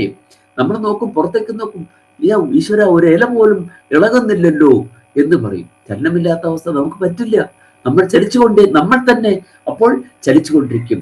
ഒന്നുണ്ട്, നമ്മൾ എപ്പോൾ നമ്മൾ അമ്മയുടെ ഉദരത്തിൽ ഉരുവായോ അപ്പോൾ മുതൽക്ക് നമ്മളിൽ സ്പന്ദനവും വന്നിട്ടുണ്ട്. ചലിച്ചുകൊണ്ടേയിരിക്കാൻ മാറ്റങ്ങൾക്ക് വിധേയമായി കൊണ്ടിരിക്കുന്നു. സ്പന്ദിക്കുന്ന ഹൃദയം നമ്മളിലുണ്ട്, നിൽക്കുന്നില്ല. അത് നിന്നാൽ തീർന്നു, ജീവിതവും അതോടെ തീർന്നു. അപ്പൊ അതാണ് നമുക്ക്, അല്ലാതെയും പുറമേയും നമുക്ക് ദൃശ്യമാനമാണ്. അതുകൊണ്ടാണ് നമ്മൾ വെറുതെ ഇരിക്കുമ്പോൾ ഒന്നുകിൽ കൈയിട്ടാട്ടി, അല്ലെങ്കിൽ കാലിളക്കി, അല്ലെങ്കിൽ വേറെ എന്തെങ്കിലും എടുത്ത്, അല്ലെ, അതിങ്ങനെ ഒന്നുമില്ലെങ്കിൽ ഒരു വടിയെങ്കിലും എടുത്ത് അതിനെ ഒടിച്ചുകൊണ്ടിരിക്കുന്നത്. എന്തിനായി വടി ഒടിക്കുന്നത്? വല്ല ആവശ്യമുണ്ടോ? ആ വടി നടക്കുന്നതുകൊണ്ട് നമുക്ക് വല്ല കുഴപ്പമുണ്ടോ? ഇല്ല. അല്ലെങ്കിൽ ഒരു പുല്ലെടുത്ത് അതിനെ ഉള്ളിയിട്ട് നടക്കും.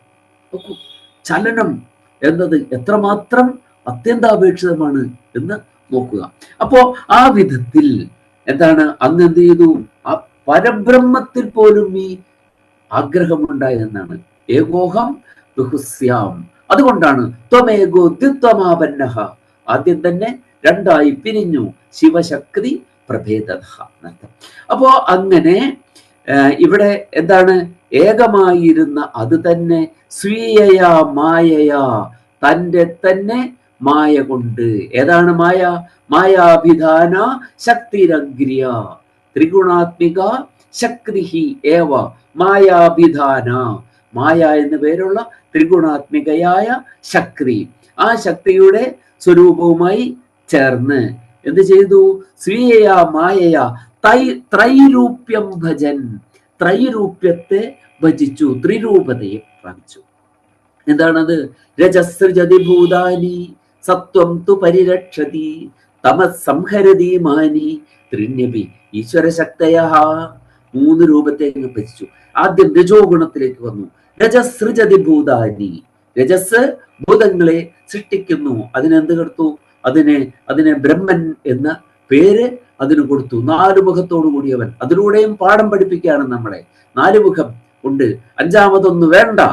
അതുകൊണ്ടാണ് 5-മത്തെ മുഖം ശിവൻ തന്നെ നുള്ളിക്കളഞ്ഞത്. വെറുതെ അല്ല, 5 മതി. എന്താണ്? 4 പാടും നിങ്ങൾ നോക്കണം. ചുറ്റുപാടുകളെ കാണണം. 4 പാട്. ഒരു സൃഷ്ടി ഉണ്ടായാൽ എന്ത് വേണം? അതിന് മാനസികമായ ആരോഗ്യം വേണം, ശാരീരികമായ ആരോഗ്യം വേണം, വൈകാരികമായ ആരോഗ്യം വേണം. സർവോപരി അതിന് എന്ത് വേണം? ഭൗതികമായ സാഹചര്യം ഉണ്ടാവണം. ഇത് 4 ഉണ്ടോ എന്ന് ചുറ്റുപാടും വീക്ഷിച്ചിട്ടേ എന്ത് ചെയ്യാൻ പാടുള്ളൂ? സൃഷ്ടി ഉണ്ടാകുവാൻ പാടുള്ളൂ എന്ന്. അപ്പോ അത്യുത്കടമായ അഭിനിവേശമാണെങ്കിലും അതിനെ എന്ത് ചെയ്തിട്ടില്ല? അതിനെ നിരങ്കുശമായി തുറന്നു വിട്ടിട്ടില്ല എന്നുള്ളതും നമ്മൾ മറക്കാൻ പാടില്ല. എത്ര നിയന്ത്രണങ്ങളാണ് അല്ലെ! എന്തെല്ലാം ചിന്തിക്കേണ്ടിയിരിക്കുന്നു എന്ന് ആലോചിക്കുക. ത്രൈരൂപ്യം ഭജൻ യഥാണുമുഖ്യേ ക്ഷേത്രോത്സംഗേ ശുചീന്ദ്രേ ഭാതി. എന്നിട്ടും ഏതൊരു ദേവനാണോ സ്ഥാണുവെന്ന മുഖ്യഭാവത്തോടു കൂടി. സ്ഥാണു എന്ന് പറഞ്ഞാൽ എന്താണ്? സ്ഥിരമായി നിൽക്കുന്നത് എന്ന് തന്നെയാണ് അർത്ഥം. അപ്പോഴും എന്താണ്? അതിൻ്റെ ആ ശരിയായ സ്വരൂപത്തിൽ അത് സ്ഥിരം തന്നെയാണ്. അപ്പോ പല പല ഭാവങ്ങളെ ഭജിക്കുന്നുണ്ട് ഓരോരോ ആവശ്യങ്ങൾക്ക് വേണ്ടി. അപ്പോഴും എന്താണ്? സ്ഥിരമായി നിൽക്കുന്ന ആ ബ്രഹ്മത്തിന്, പരബ്രഹ്മത്തിന് മാറ്റമില്ല. അങ്ങനെ സ്ഥാണുമുഖ്യമായ ക്ഷേത്രോത്തംസം, ക്ഷേത്രങ്ങൾക്ക് ഉത്തംസമായിരിക്കുന്നത്. ഉത്തംസം എന്താണ്? ശിരോഭൂഷണം. ക്ഷേത്രങ്ങൾക്ക് ശിരോഭൂഷണമായിരിക്കുന്ന ശുചീന്ദ്രേ ഭാതി. ശുചീന്ദ്രത്തിൽ ഈ ദേവചൈതന്യം ഭാസിക്കുന്നു. ആ ദേവചൈതന്യം എങ്ങനെയുള്ളതാണ്? അവികല കരുണാർദ്രാത്മക. അവികലമായിട്ടുള്ള, വികലം അല്ലാത്തത്, വികലമല്ലാത്തത് എന്താണ്? സകലം, അല്ലെ? എല്ലാ കലയോടും കൂടിയതാണ് സകലം. വിഗതമായ കലയോട് കൂടിയതാണ് വികലം, അല്ലെ? സാകല്യം, വൈകല്യം. വികലമായതിന്റെ അവസ്ഥയാണ് വൈകല്യം, സകലമായതിന്റെ അവസ്ഥയാണ് എന്താണ്? സാകല്യം. അപ്പൊ വൈകല്യത്തിന്റെ വിപരീതമാണ് എന്ത്? സാകല്യം എന്ന് പറയുന്നത്. അങ്ങനെ സകലതയോട് കൂടിയിട്ട് സകലനായി എന്ത് ചെയ്യുന്നു?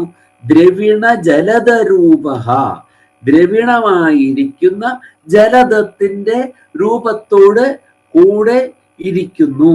ദ്രവിണമായിരിക്കുന്ന ജലധത്തിന്റെ രൂപത്തിൽ വർത്തിക്കുന്നു. ദ്രവിണമായ മേഘം എന്ന് പറഞ്ഞാൽ എന്താണ്?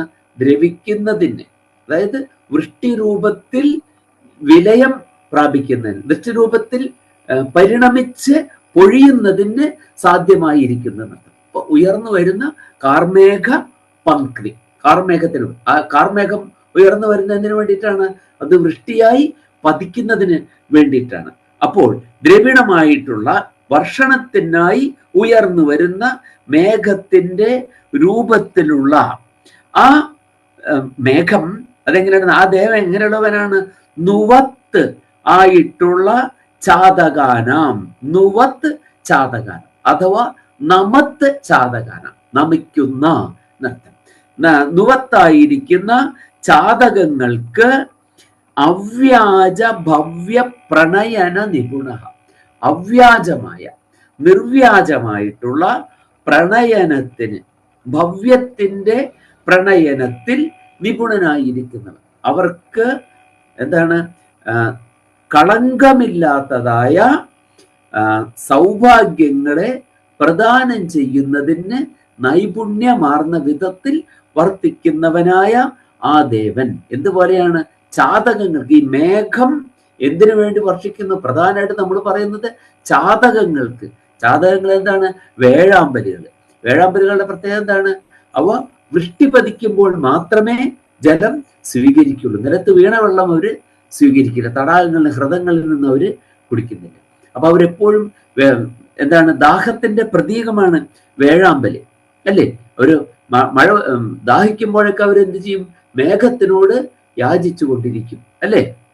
അപ്പോ ചാതകങ്ങൾക്ക് എന്താണ്? ഭൂയോബി ഭൂയോബി പയോദയേവ. ചാതകങ്ങൾക്ക് എന്താണ്? ദാഹത്തെ അകറ്റുന്നത് ഭൂയോബി ഭൂയോബി പയോദയേവ എന്നാണ്. വീണ്ടും വീണ്ടും പയോദം തന്നെയാണ്. അപ്പോ അവിടെ ഒരു ഈ ഉപമ പ്രയോഗിച്ചതിലൂടെ ഒരു ആശയം കൂടെ ഈ കവി തീർത്ഥപാദര് നമ്മുടെ മനസ്സിലേക്ക് കൊണ്ടുവരുന്നുണ്ട്. എന്താണ്? ചാതകങ്ങളുടെ ഉപമ പ്രയോഗിച്ചതിലൂടെ നനു സന്താപഹാരി നനു ചാതകാനാം ഭൂയോബി ഭൂയോബി പയോദയേവ എന്നാണ്. ചാതകങ്ങൾക്ക് വീണ്ടും വീണ്ടും സന്താപഹാരി, സമ്യക്കായ താപം, ദാഹരൂപത്തിൽ അതിനെ ഹരിക്കുന്നത് എന്താണ്? പയോദമാണ്. അപ്പോ അതിന്റെ അർത്ഥം എന്താണ്? എപ്പോഴൊക്കെ ദാഹമുണ്ടാകുന്നു അപ്പോഴെല്ലാം എന്ത് ചെയ്യുന്നു? പയോദരത്തെ, മേഘത്തെ അത് ആശ്രയിക്കുന്നു. അതുപോലെ നമുക്ക് എപ്പോ സന്താപമുണ്ടായാലും എന്ത് ചെയ്യാം? ഈ ദേവനെ നമുക്ക് ശരണം പ്രാപിക്കാം. അതിനാണ് ആ ചാതകത്തിന്റെ ദാഹമകറ്റുന്ന എന്നുള്ള ആ പ്രയോഗം അവിടെ സവിശേഷമാണ്, അല്ലെ? പരികരാലങ്കാരമാണ് ശരിക്കും അവിടെ. പരികരാലങ്കാരം എന്താണ്? പരികര അലങ്കാരം, അലങ്കാര പരികരഹ സാഭിപ്രായ വിശേഷണേ. പരികരാലങ്കാരം വിശേഷണം പ്രയോഗിക്കുന്നത് സാഭിപ്രായമായിട്ട് വരിക, ഒരു പ്രത്യേകമായ അഭിപ്രായത്തെ അവിടെ പ്രകാശിപ്പിക്കുന്നതിന് വേണ്ടി ഒരു വിശേഷണം ചേർക്കുക. അതാണ് നമച്ചാതകാനാം അഥവാ നുവച്ചാതകാനാം അവ്യാജ ഭവ്യ പ്രണയന നിപുണ എന്ന് പ്രയോഗിക്കാൻ കാരണം അതാണ്. പയോദങ്ങള് എപ്പോഴും എന്താണ്? ചാതകങ്ങള് ഞാൻ കഴിഞ്ഞ ദിവസവും ഇതിനോടല്ല യാചിച്ചത്, ഇനിയും എപ്പോഴും ഇതിനോട് എങ്ങനെയാണ് യാചിക്കുക എന്ന് തോന്നണ്ടെന്നാണ് അർത്ഥം. എപ്പോഴൊക്കെ ചാതകങ്ങൾക്ക് സന്താപമുണ്ടാകുന്നുവോ, ഭയമുണ്ടാകുന്നുവോ, പിപാസയുണ്ടാകുന്നുവോ അപ്പോഴെല്ലാം തന്നെ അവർക്ക് ആ വൃഷ്ടി പ്രദാനത്തിലൂടെ അവരുടെ സന്താപത്തെ അകറ്റുന്നത് പയോദഹ ഏവ, മേഘം തന്നെയാണ്. അതുപോലെ നിങ്ങൾക്ക് ഏതെല്ലാം ക്ലേശങ്ങൾ എപ്പോഴെല്ലാം ഉണ്ടായാലും യാതൊരു മടിയും കൂടാതെ ഈ ദേവനെ സമീപിക്കാം എന്നുള്ള വലിയൊരാശയം സാഭിപ്രായമായി എന്ത് ചെയ്യുന്നു? ചാതകങ്ങളുടെ ഉപമയും കൂടെ പ്രയോഗിച്ചിട്ടാണ് ഇദ്ദേഹത്തിന്റെ ഈ കൃതി മുന്നോട്ട് പോകുന്നത്. ഇത് പലയിടത്തും ഇതുപോലെ പ്രയോഗങ്ങളുണ്ട്. വ്യാഖ്യാനതോ വിശേഷ പ്രതിപത്തി എന്ന് പറഞ്ഞതുപോലെ വ്യാഖ്യാനിക്കും തോറും സവിശേഷമായ അർത്ഥപ്രതീതി ഉണ്ടാകും, നൂതനങ്ങളായ അർത്ഥതലങ്ങൾ ഉണ്ടാകും എന്നാണ്. അപ്പോ അങ്ങനെ നിർവ്യാജമായ ഭാവുകങ്ങൾ പ്രദാനം ചെയ്യുന്ന, അല്ലെ, അങ്ങനെ ചെയ്യുന്നത് കൊണ്ട് സാർത്ഥകനാമമായിട്ടുള്ള ഈ ദേവൻ സഹ ഏഷഹ കങ്കടീക, കങ്കടീക ദേവൻ നമുക്ക് അപ്പോ ഈ എന്താണ് ഈ അതിർത്തിയിൽ വർത്തിക്കുന്നവനായ ദേവൻ നമുക്ക് എന്ത് ചെയ്യട്ടെ?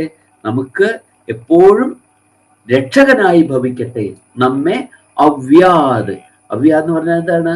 നമ്മളെ രക്ഷണം ചെയ്യട്ടെ എന്ന് അർത്ഥം. അപ്പൊ ദേവന്റെ വിശേഷതകൾ പറഞ്ഞു. എപ്പോഴും സർവദാ അഭി, ചാതകങ്ങൾക്ക് വൃഷ്ടി പൊഴിച്ചു കൊടുക്കുന്ന മേഘത്തെ പോലെ, അല്ലേ? ഇയാൾക്ക് തന്നെ ഞാൻ ഇന്നലെയും വരം നൽകിയല്ലോ, അല്ലെങ്കിൽ രക്ഷിച്ചല്ലോ, അങ്ങനെ ഒന്നും വിചാരിക്കേണ്ട കാര്യമില്ല. അതിനുള്ള ഉപമാ പ്രയോഗം ഒരു വലിയ ഔചിത്യത്തെ തന്നെ, ഔചിത്യത്തിന്റെ ഒരു പ്രപഞ്ചം തന്നെ അവിടെ തുറന്നിട്ടുകൊണ്ടാണ് ശ്രീ നീലകണ്ഠ തീർത്ഥപാദ സ്വാമികള് ഇവിടെ ഈ ഉപമ തന്നെ പ്രയോഗിച്ചിരിക്കുന്നത് എന്നും നാം തിരിച്ചറിയേണ്ടതുണ്ട്. സൃഷ്ടേ പ്രാഗ് അദ്വയത്വാത് അവികൃതിമുഭയൻ സ്വീയയാ മായയോർധ്വം ത്രൈരൂപ്യം യോ ഭജൻ ഭാത്യവികല കരുണാർദ്രാത്മകസ്ഥാണുമുഖ്യേ ക്ഷേത്രോത്തംസേ ശുചീന്ദ്രേ ദ്രവിണ ജലധരൂപോരുവച്ചാതകാനാം അവ്യാജഭവ്യ പ്രണയന നിപുണ കങ്കടീക സയേഷ. ആ കങ്കടീകൻ നമ്മെ രക്ഷിക്കട്ടെ. നമസ്കാരം. സാർ, ഒരു സംശയം, കങ്കടീക ദേവൻ എന്ന് പറയാൻ പറ്റുമോ? കങ്കടീക, കങ്കടത്തിൽ വർത്തിക്കുന്ന, കങ്കടത്തിൽ ഉള്ളവൻ, കങ്കടേശൻ. ഓക്കെ, കങ്കടേശൻ. ഞാനത് മഹാദേവൻ എന്ന് പറയുന്നതിന് പകരം കങ്കടേശൻ എന്നാക്കാം. ഓക്കെ, ഞാൻ അങ്ങനെ ആക്കിയിട്ട് ഒന്ന് ചൊല്ലി നോക്കാം.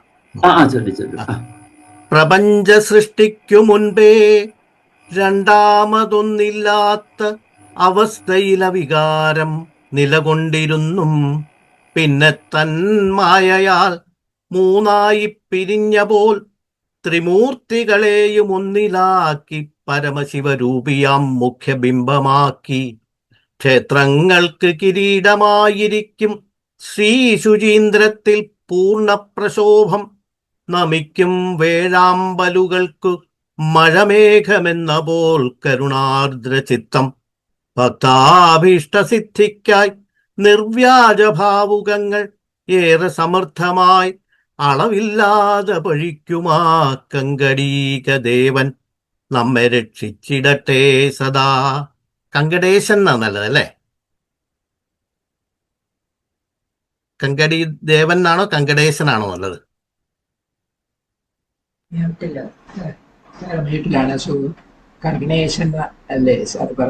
കങ്കടേശനാണ്. ഓക്കെ, ഞാൻ ആ മഹാദേവന്റെ എഴുതിയന്റെ ആ ഇതിലെങ്ങനെ അങ്ങനെ അതിനകത്ത് തെറ്റൊന്നുമില്ല, അതില് തെറ്റില്ല. കങ്കടേശനാക്കാണ് നല്ലത് അല്ലേ സാർ? കങ്കടേശനാക്കിയാൽ കുറച്ചും കൂടെ അളവില്ലാതെ പൊഴിക്കുമാ കങ്കടേശൻ നമ്മെ രക്ഷിച്ചിടട്ടെ സദാ. ശരി, തെറ്റൊന്നുമില്ല അതിൽ.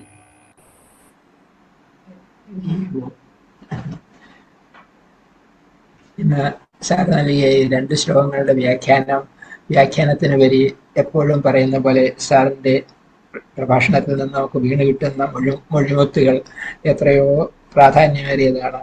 ഞാൻ ഓർക്കുകയാണ്, ആദ്യം കാമ്പശ്ശേരി ഭട്ടതിരിപ്പാടിന്റെ കാര്യം പറഞ്ഞു. ഇതേ അവസ്ഥ തന്നെ നമുക്ക് പരിത്യക്തയായ സീതയുടെ അവസ്ഥ കാണുമ്പോഴും ഉണ്ടാകുന്നുണ്ട്. ഉദയാസ്തമയങ്ങളില്ല ഞാൻ ഹൃദയാകാശത്തിൽ എന്ന് സീത അവിടെ വിലപിക്കുന്നു. അതല്ല, വിലാപം എന്നുള്ള വാക്ക് ഉപയോഗിക്കുന്നില്ല. സീത അങ്ങനത്തെ ഒരവസ്ഥയിൽ എത്തിച്ചേരുന്നു.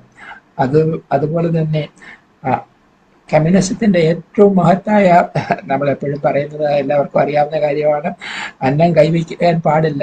അന്നം എന്നുള്ളത് നമുക്ക് വിതരണം ചെയ്ത് ഒരിക്കലും അത് ഹോൾഡ് ചെയ്യാനായിട്ട് പാടില്ല എന്നുള്ള ആ ഒരു ഇത് വരുന്നുണ്ട്. ഒരുപക്ഷെ സുവിന്റെ വാക്കുകളിലൂടെ തന്നെ ഒരു കവിത നമുക്ക് കേൾക്കാനാകും. ഗുരുവും ശിഷ്യനും എന്ന, ശിഷ്യനും മകനും എന്നുള്ള സുപ്രസിദ്ധമായ കവിത ഓർക്കുകയാണ് വള്ളത്തോളിന്റെ ശിഷ്യനും മകനും. അതുപോലെ ഗുരുവും ശിഷ്യനും ഈ ക്ഷേത്രത്തെ അടിസ്ഥാനമാക്കി തന്നെ ആകട്ടെ. പിന്നെ എപ്പോഴും നമ്മൾ കേൾക്കാറുള്ള പോലെ യുധിഷ്ഠിരന്റെ ആ ധർമ്മ ചിന്ത, ആരെ വേണം ആദ്യം ജീവിക്കേണ്ടത് പറയുന്നു നകുലന്റെ ഒരേ ഏറ്റവും ഇളയ അനിയനായിട്ടുള്ള നകുലന്റെ ആ സ്നേഹം നമ്മൾ ഇന്ന് രാമായണം തുടങ്ങുകയാണ്. അതിൽ നമുക്ക് ആ സാഹോദര്യഭാവം, സഹോദര സ്നേഹം, ഇതെല്ലാം ആ ധർമ്മ ചിന്തകളുടെ ഒരു സംഗ്രഹമാണ് നമ്മൾ ഈ മാസം രാമായണത്തിലൂടെ കേൾക്കാൻ പോകുന്നത്. അങ്ങനെ എത്രയോ മൊഴിമുത്തുകളാണ് സാറിന്റെ പ്രഭാഷണത്തിലൂടെ ശ്ലോക അർത്ഥത്തിനും വ്യാഖ്യാനത്തിനും ഉപരിയായിട്ട് നമുക്ക് വീട് കിട്ടുന്നത്. ഇത് സാറിന് മാത്രം കിട്ടുന്ന ഒരു പ്രത്യേക അനുഭവമാണ്. ആ അനുഭൂതി ബാക്കിയുള്ള ശ്ലോകങ്ങളിലൂടെ നമുക്ക് തുടരാൻ ഇടയാകട്ടെ എന്ന പ്രാർത്ഥനയോടെ മറ്റ് ആർക്കെങ്കിലും എന്തെങ്കിലും അഭിപ്രായം. ചേട്ടൻ സൂചിപ്പിച്ചല്ലോ മാദ്രിക്ക് കൊടുത്ത ആ അനുഗ്രഹം കുന്തിദേവി കൊടുത്ത പോലെ വാസ്തവത്തില് കൗസല്യയും കൈകേയിയും സുമിത്രയ്ക്ക് കൊടുത്തതുകൊണ്ടാണല്ലോ സുമിത്രയ്ക്ക് 2 കുട്ടികളുണ്ടായത്. അപ്പോ രാജാവ് കൊടുക്കാൻ ഉദ്ദേശിച്ചിരുന്നോന്നാണ് നമുക്കറിയില്ല. പക്ഷെ രാജാവിന് അറിയാമായിരുന്നു ഈ രാജ്ഞിമാര് വളരെയധികം ധർമ്മിഷ്ഠരാണ് എന്നറിഞ്ഞതുകൊണ്ട് തന്നെയാണല്ലോ നമ്മൾ രാമായണത്തിൽ അത് വായിക്കുമല്ലോ, സുമിത്രയ്ക്ക് 2 വീതം കിട്ടി, മറ്റവർക്കെല്ലാം ഓരോ വീതം കിട്ടി, ഓരോ കുട്ടികളാണല്ലോ ഉണ്ടായത്. അവിടെ വാൽമീകി അതിനെ മറിച്ച പറഞ്ഞിട്ടുള്ളത്. വാൽമീകി അത് രാജാവ് തന്നെ കൊടുത്തു എന്നാണ്. കൗസല്യായൈ, വാൽമീകി രാമായണം പറഞ്ഞ എങ്ങനെയാണ്? കൗസല്യായൈ നരപതിഹി പായസാർദ്ധം ദദൗ തദാ അർദ്ധാദർദ്ധം ദദൗ ചാപി സുമിത്രായൈ നരാധിപഃ കൈകേയ്യൈ ച അവശിഷ്ടാർദ്ധം ദദൗ പുത്രാർത്ഥകാരണാത് തസ്യ ച പായസസ്യ അമൃതോപമം അർദ്ധാദർദ്ധം ദദൗ സുമിത്രായൈ അനുചിന്യ മഹാമതിഹി എന്നാണ് പറഞ്ഞത്. വാൽമീകി പറയുന്നത് അങ്ങനെയാണ്. അദ്ദേഹം അവിടെ ആ ശ്ലോകങ്ങൾ വരുന്നത് എങ്ങനെയാണ്? സ്വന്തപുരം പ്രവിശ്യൈവ കൗസല്യാമിതം അബ്രവീത് പായസം പ്രതിഗൃഹ്ണീഷ്വ പുത്രീയം ത്യുതമാത്മനഃ. അന്തഃപുരത്തിലേക്ക് ഈ പായസപാത്രം കൊണ്ട് അന്തഃപുരത്തിൽ വന്നിട്ട് കൗസല്യോട് പറഞ്ഞു, പുത്രീയമായിട്ടുള്ള പുത്രന്മാർക്ക് വേണ്ടി ഈ പായസം സ്വീകരിക്കൂ എന്ന് പറഞ്ഞു. എന്നിട്ട് അദ്ദേഹം തന്നെ പങ്കുവെക്കുക, കൗസല്യായൈ നരപതിഹി പായസ അർദ്ധം ദദൗ തദാ. കൗസല്യയ്ക്ക് അതിന്റെ പകുതി അപ്പോൾ തന്നെ കൊടുത്തു എന്നാണ്, 50% കൊടുത്തു. എന്നിട്ട് എന്താണ്? അർദ്ധാദർദ്ധം ദദൗ ചാബി സുമിത്രായൈ നരാധിപഃ. ആ നരാധിപൻ അർദ്ധത്തിന്റെ അർത്ഥം, അതായത് ബാക്കി 50%ന്റെ അർത്ഥം 25% സുമിത്രായൈ ദദൗ, സുമിത്രയ്ക്ക് കൊടുത്തു. പിന്നെ ശേഷിക്കുന്ന 25%. പിന്നെന്താണ്? കൈകേയ്യൈ ച അവശിഷ്ടാർദ്ധം ദദൗ പുത്രാർത്ഥകാരണാത്. കൈകേയിക്കും അവശേഷിച്ചതിന്റെ പകുതി കൊടുത്തു. അതായത് 12% കൈകേയിക്ക് കൊടുത്തു, പുത്രാർത്ഥകാരണാത്.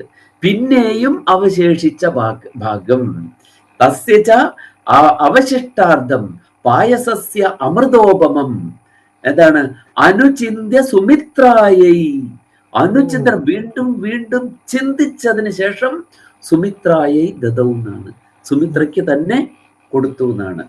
ഏവം നരപതിഹി ഭാര്യാണാം പായസം പൃഥക്, ഭാര്യമാർക്ക് പായസം പൃഥക് ദദൗ എന്നാണ്, വേറെ വേറെയായി കൊടുത്തു എന്നാണ്. ഇത് ആദ്യമായിട്ട് കേൾക്കുന്നുണ്ട് സാറ്, വളരെ സന്തോഷം. ഇനി ഒന്ന് വായിച്ചു നോക്കണം.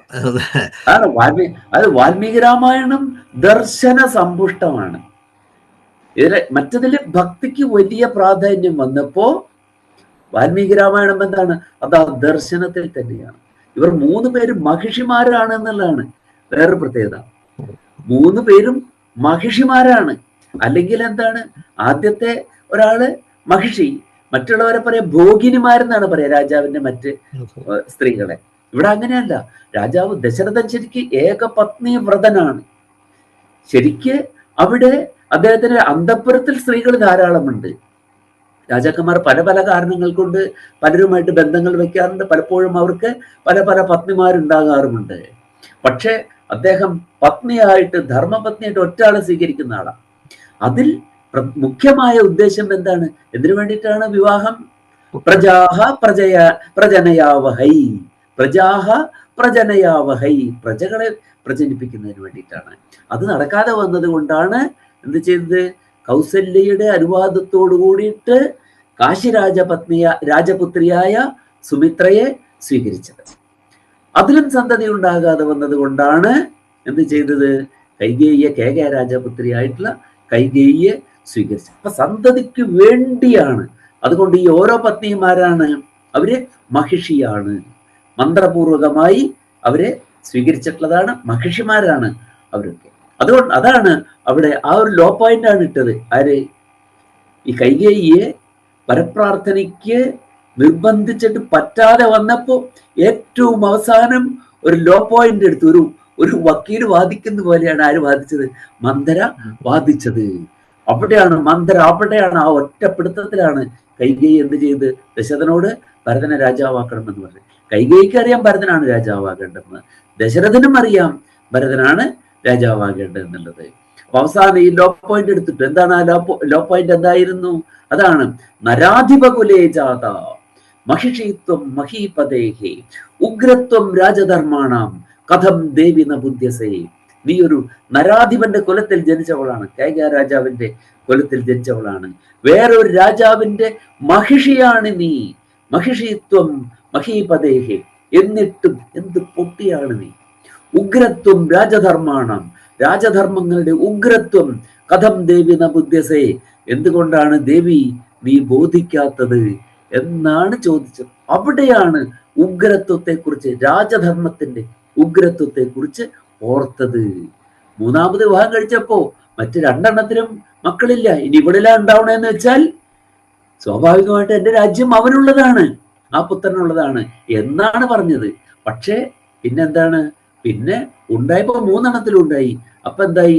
സർക്കാർ ഗവൺമെന്റ് ഓർഡർ ഇറക്കുന്ന പോലെ, ജിയോ ഇറക്കുന്ന പോലെ ഇത് എന്താണ്, paper read as reference 1 stands modified to this extent എന്ന് പറയുന്നത് പോലെ ഇതിന് മോഡിഫിക്കേഷൻ വന്നിരിക്കുന്നത് ദശരഥനെ അങ്ങോട്ട് കരുതി. പക്ഷേ സൗദായികത്തിന്റെ നിയമം എന്താണ്? അവിടെ കന്യാശുൽക്കത്തിന്റെ നിയമം അചഞ്ചലമാണ്, മാറ്റമില്ലാത്തതാണ്. അതാണ് ഉഗ്രത്വം രാജധർമാണം കഥം ദേവിന ബുദ്ധ്യസേ. സർക്കാർ ഓർഡറിൽ റെഫറൻസ് 1ഉം 2ഉം ഒക്കെ can be modified, but this cannot be modified. ഇതിനെ ഒരിക്കലും മോഡിഫൈ ചെയ്യാൻ പറ്റും. അത് നിനക്കെന്താ ബോധ്യമാവത്തേന്നാണ് ചോദിച്ചത്. അപ്പോഴാ കൈകേയി ചിന്തിക്കുന്നത് ഇങ്ങനെ ഒന്ന് ഉണ്ടല്ലോ. രാമായണം കാവ്യമാണ് എന്ന് പറയുന്നതിന്റെ അർത്ഥം ഇതാണ്, കാവ്യമാണ്. പ്രതീയമാനം പുനരന്യദേവ വസ്തുസ്തി, പ്രതീയമാനമായ അർത്ഥമാണ് അതിലെ പ്രാധാന്യം. വാച്യാർത്ഥമല്ല, ലക്ഷ്യാർത്ഥമല്ല, വ്യംഗ്യാർത്ഥമാണ്. അതാണ് പ്രതീയമാനമായ അർത്ഥം.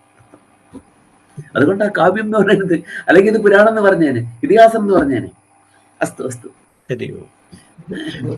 ഒരു നമ്മൾ വിശ്വസിച്ചു പോകുന്ന ഒരു വിശ്വാസത്തെ മാറ്റി പ്രതിഷ്ഠിക്കാനാണല്ലോ സാറിന്റെ ഈ വ്യാഖ്യാനത്തിലൂടെ നമുക്ക് ഇന്ന് പ്രചോദനം കിട്ടുന്നത്. ബാലന് ഇതിനെപ്പറ്റി കൂടുതൽ എന്തെങ്കിലും പറയാൻ കാണുമായിരിക്കും. അൺമ്യൂട്ട് ചെയ്തായിട്ട്.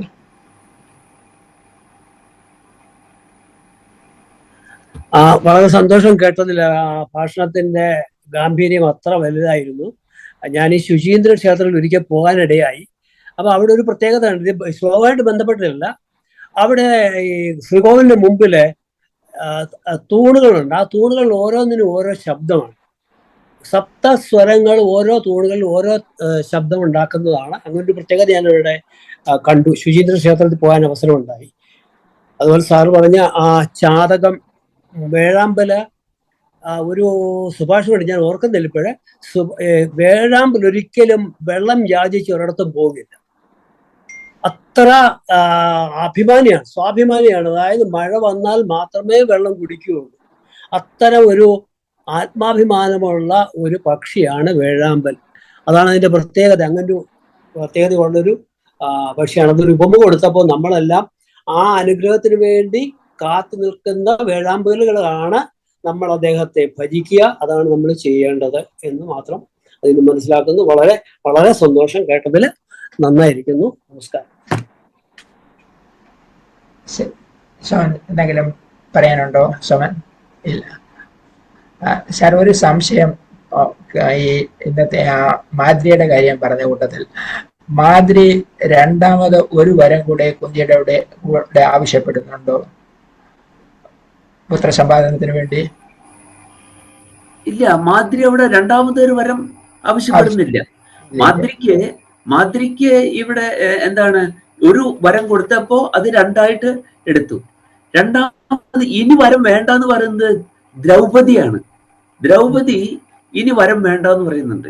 ശരിക്കും അതും രാമായണവുമായിട്ട് നമ്മൾ ബന്ധപ്പെടുത്തി കാണേണ്ടതാണത്. അതായത് ഈ കൃഷ്ണയെ കേശാംബരാകർഷണം ചെയ്തിട്ട് അവളുടെ മുടി പിടിച്ച് വലിച്ചു, വസ്ത്രം പിടിച്ച് വലിച്ചു, അവിടെ കൊണ്ടുവന്ന് വസ്ത്രത്തെ വിവസ്ത്രയാക്കാൻ ശ്രമിച്ചു. ഇവിടെ നിന്ന് അവർക്ക് മിണ്ടാൻ പറ്റിയില്ല. അവിടെയുള്ള ആർക്കും, ധാർമ്മികരായ ആർക്കും, ഭീഷ്മ പിതാമഹന് പോലും ഒരക്ഷരം മിണ്ടാൻ പറ്റിയില്ല, ആർക്കും പറ്റിയില്ല. കാരണം എന്താണ്? അത് അവരുടെ അവകാശമാണ്. ചൂതുകളിയിൽ ഇങ്ങനെ ഒരാൾ സർവസ്വവും നഷ്ടപ്പെട്ടാൽ അവന്റെ ഭാര്യയെ വരെ കൈവശപ്പെടുത്തുക എന്നുള്ളത് അവരുടെ അധികാരം ആണ്. നമ്മുടെ അറിയാം, നമ്മള് മറ്റേ ഇതിനെപ്പറ്റി നമ്മളിവിടെ പറഞ്ഞു, നമ്മുടെ എന്താണ്, നമ്മുടെ ഇഡിപ്പസ് കോംപ്ലക്സിനെ പറ്റി നമ്മൾ പറയണ്ടായോ? ഇഡിപ്പസ് രാജാവിന്റെ എന്താണ്, ഇഡിപ്പസ് രാജാവ് എന്താണ്, അച്ഛനെ കൊന്ന് അമ്മയെ വിവാഹം കഴിക്കും എന്ന് പറഞ്ഞു. അത് അറിയാം. സോഫോക്ലീനായറിനെ പറ്റി നമ്മൾ പറഞ്ഞു എന്ന് എനിക്ക് തോന്നുന്നത്, ഇല്ലേ? സോഫോക്ലീനായറിനെ പറ്റി പറഞ്ഞില്ലേ? അപ്പൊ സോഫോക്ലിസ് ആണ് ഇഡിപ്പസ് രാജാവിന്റെ കഥ എഴുതിയത്. അതാണ് വലിയൊരു ഐറണി ആയിട്ട് പറയുന്നത്. അപ്പൊ അവിടെ ഒരു രാജാവിനെ നിഗ്രഹിച്ചാൽ അയാളുടെ പത്നിയെ മറ്റേയാൾ എന്ത് ചെയ്യും? അയാൾ അത് എടുക്കും, ഒക്യുപ്പൈ ചെയ്യും. അതിനൊരു വ്യത്യാസം കാണുന്നത് നമ്മുടെ മഹാഭാരതത്തിലെ കഥയിലാണ്. ആരുടെയാണ്? നമ്മുടെ ഇന്ദ്രാണിയെ സ്വായത്തമാക്കാൻ പോയ ആരുടെ കഥ നമ്മൾ പറയുന്നുണ്ടല്ലോ. അപ്പൊ അവിടെ എന്താണ്, അവിടെ ഇന്ദ്രാണിയെ മാത്രമാണ് ചെയ്യാൻ പറ്റാതിരുന്നത്. അവിടെ ഇന്ദ്രാണിയുടെ ആ പ്രഭാവം കൊണ്ട് അതായത് നഹുഷൻ എന്തായി തീർന്നു? സർപ്പമായി വിഭജിച്ചു. പക്ഷെ മറ്റുള്ളവർക്കൊക്കെ എങ്ങനെയാണ്? അവന്റെ ഭാര്യയും കൂടെ അവര് എന്താക്കും? സ്വന്തമാക്കി എടുക്കും. അപ്പൊ അതാണ്, അത് ചൂതാട്ടത്തിൽ അത് വളരെ പ്രധാനം. അത് വേദത്തിൽ തന്നെ പറയണം. അന്യേജായാം പരിമൃശന്ത്യസ്യ യസ്യ അകൃത ദേവനേ വാജ്യക്ഷഃ പിതാമാത ഭ്രാതര ഏനമാഹുർ ന ജാനീമോ നയതാബദ്ധമേനം എന്നാ വേദം പറയുന്നത് അവിടെ. അതായത് ആസക്തിയെ കുറിച്ച് പറയാണ്. ആസക്തി, അഡിക്ഷൻ കൊണ്ട്, ചൂതുകളിയിൽ അഡിക്ഷൻ മൂത്താളെ എന്ത് ചെയ്യും? സർവസ്വവും നശിപ്പിക്കും. അങ്ങനെ എല്ലാം നശിച്ചു കഴിയുമ്പോൾ അവന് കടം കൊടുത്ത് വീട്ടാൻ സാധ്യമാകാതെ വരുമ്പോൾ അവർ വന്ന് വിജയിച്ചവൻ എന്ത് ചെയ്യും? അവന്റെ ഭാര്യയെ വരെ പിടിച്ചു കൊണ്ടുപോകും. അന്യേ ജായാം പരിമൃശന്തി അസ്യ, അവന്റെ ജായി അവർ പരാമർശിക്കുന്നതാണ്, സ്പർശിക്കുമെന്നാണ് അർത്ഥം. സ്പർശിക്കാന്ന് പറഞ്ഞ അർത്ഥം നമുക്കറിയാമല്ലോ. അവന്റെ ഭാര്യയെ സ്പർശിക്കും. ആർക്കും ഒന്നും ചെയ്യാൻ പറ്റില്ല. അവസാനം എന്ത് പറയും? പിതാ മാതാ ഭ്രാതര ഏനമാഹൂർ, അവന്റെ പിതാവും അമ്മയും സഹോദരന്മാരും പറയും, ന ജാനീമോ നയതാ ബദ്ധമേനം, ഞങ്ങൾക്ക് അവനെ അറിയില്ല. ഇത്രയും വലിയ നാണക്കേട് കുലത്തിനുണ്ടാക്കി അവനെ ഞങ്ങൾക്ക് അറിയില്ല. നിങ്ങൾ അവനെ കെട്ടിയിട്ട് കൊണ്ടുപോയിക്കൊള്ളൂ എന്ന് പറയുന്നതാണ് ഋഗ്വേദം പറയുന്നത്. അപ്പോ ഋഗ്വേദം പിന്നെ അവിടെ എന്താണ്? അവന്റെ ഭാര്യയുടെ മസൃണമായ പെരുമാറ്റം കൊണ്ടാണ് അയാൾ ചൂതുകളി ഒഴിവാവാനായിട്ട് അയാൾ ശ്രമിക്കുന്നത്. അഡിക്ഷനെ പറ്റി ഏറ്റവും നല്ല പാഠം പറയുന്നത് ഒരുപക്ഷെ ഇന്നത്തെ അത്യന്താധുനിക മനഃശാസ്ത്രം പറയുന്ന അതേ ലെവലിൽ ആര് പറഞ്ഞിട്ടുണ്ട്? ഋഗ്വേദം പറഞ്ഞിട്ടുണ്ട്. അപ്പൊ അവിടെ അവർക്ക് ഒന്നും ചെയ്യാൻ നിവൃത്തിയില്ല. അതുകൊണ്ട് എന്താണ്? കണ്ടിരിക്കുകയാണ്. അതുകൊണ്ടാണ് മിണ്ടാത്തത്. കാരണം വേദം തന്നെ പറയാണ്, ഇങ്ങനെ വരുന്നവന്റെ പത്നിയെ അവർ എന്ത് ചെയ്യും? അന്യേ ജായാം പരിമൃശന്ത്യസ്യ. അതുകൊണ്ടാണ് മിണ്ടാതിരിക്കുന്നത്. അവസാനം പൂർവ്വതി മുട്ടിയപ്പോഴാണ് ധൃതരാഷ്ട്രർ പറയുന്നത്, അല്ലേ? നിർത്താൻ പറയുന്നത് ധൃതരാഷ്ട്രരാ.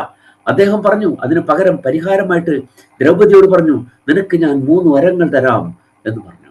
ശരി, അവൾ വരം ചോദിക്കാൻ തുടങ്ങി. ആദ്യത്തെ വരം കൊണ്ട് എന്റെ ഈ കിതവനായ രാജാവ്, ഈ ചൂതുകളിക്കാരനായ യുധിഷ്ഠിരനെ മോചിപ്പിച്ചാലും എന്ന് പറഞ്ഞു. ഒരു വരം മേടിച്ചു. രണ്ടാമത്തെ വരം ചോദിച്ചു, എന്താണ്? എന്റെ മറ്റുള്ള ഭർത്താക്കന്മാരെയും മോചിപ്പിച്ച് തരണം എന്ന് പറഞ്ഞു. മൂന്നാമതൊരു വരം എനിക്ക് വേണ്ട, അത് അങ്ങയുടെ കയ്യിൽ തന്നെ ഇരുന്നോട്ടെ എന്ന് പറഞ്ഞു. കാരണം എന്താണ്? എന്റെ ഭർത്താക്കന്മാർ സ്വതന്ത്രരാണെന്നുണ്ടെങ്കിൽ എനിക്ക് എന്തിനാണ് വരം? ഒരു വരവും എനിക്ക് വേണ്ട. ഇത് തന്നെ കൈകേയി പറഞ്ഞത്. കൈകേയിയുടെ പ്രവൃത്തിയുടെ അർത്ഥം ഇത് തന്നെയാണ്. എന്താണ് കൈകേയി? ദശരഥൻ ചോദിച്ചു അല്ലെ, ഇപ്പോൾ ഞാൻ ആരായിരിക്കുന്നു? വാസ്തവത്തിൽ ഞാൻ ദശരഥനായിരിക്കുന്നു, നേമിയല്ല, ദശരഥനായി. 10 ദിക്കിലേക്കും എന്താണ് രഥം തിരിച്ച് യുദ്ധം ചെയ്യാനുള്ള പ്രാവീണ്യമാണ് അവിടെ കാണിച്ചത്. ശമ്പരാസുരനുമായിട്ടുള്ള യുദ്ധമാണ്.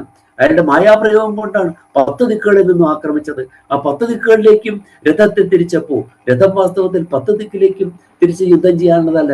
രഥം 8 ദിക്ക് വരെ പറ്റുള്ളൂ, 8 ദിക്കേ പറ്റുള്ളൂ. മുകളിലേക്കും താഴത്തേക്കും പറ്റില്ല. പക്ഷെ അങ്ങോട്ടെല്ലാം തിരിച്ച രഥത്തിന്റെ എന്താണ് ചക്രത്തിന്റെ ആണി ഊരിപ്പോയി. അതിലും നീ എന്ത് ചെയ്തു? നീ എന്നെ രക്ഷിച്ചു. അപ്പൊ നീ വരം ചോദിച്ചുകൊള്ളുക അല്ലേ? തന്റെ ഭർത്താവ് ഇത്രയും ഉഗ്രപ്രതാപനായിരിക്കുമ്പോൾ തനിക്ക് എന്തിനാണ് വരം?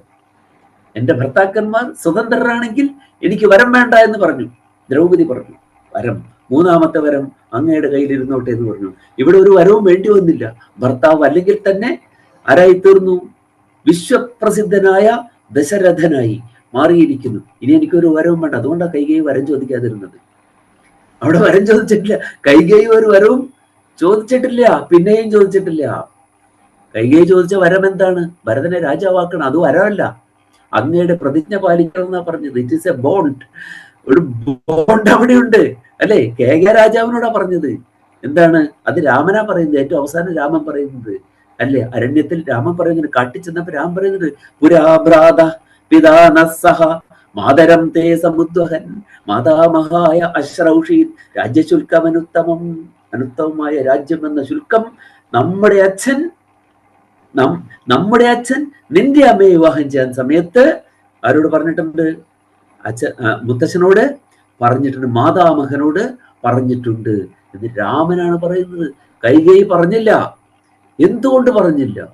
ഭരതൻ ഇത്രയേറെ നിന്ദിക്കുമ്പോഴും ഈ ഉദരത്തിൽ ഞാൻ ജനിച്ചു പോയല്ലോ എന്ന് അതിനേക്കാൾ വലിയൊരു നിന്ദ ഒരമ്മയ്ക്ക് എവിടെയാണ് കിട്ടാനുള്ളത്? അമ്മയെ, നിന്റെ ഉദരത്തിൽ ഞാൻ ജനിച്ചു പോയല്ലോ.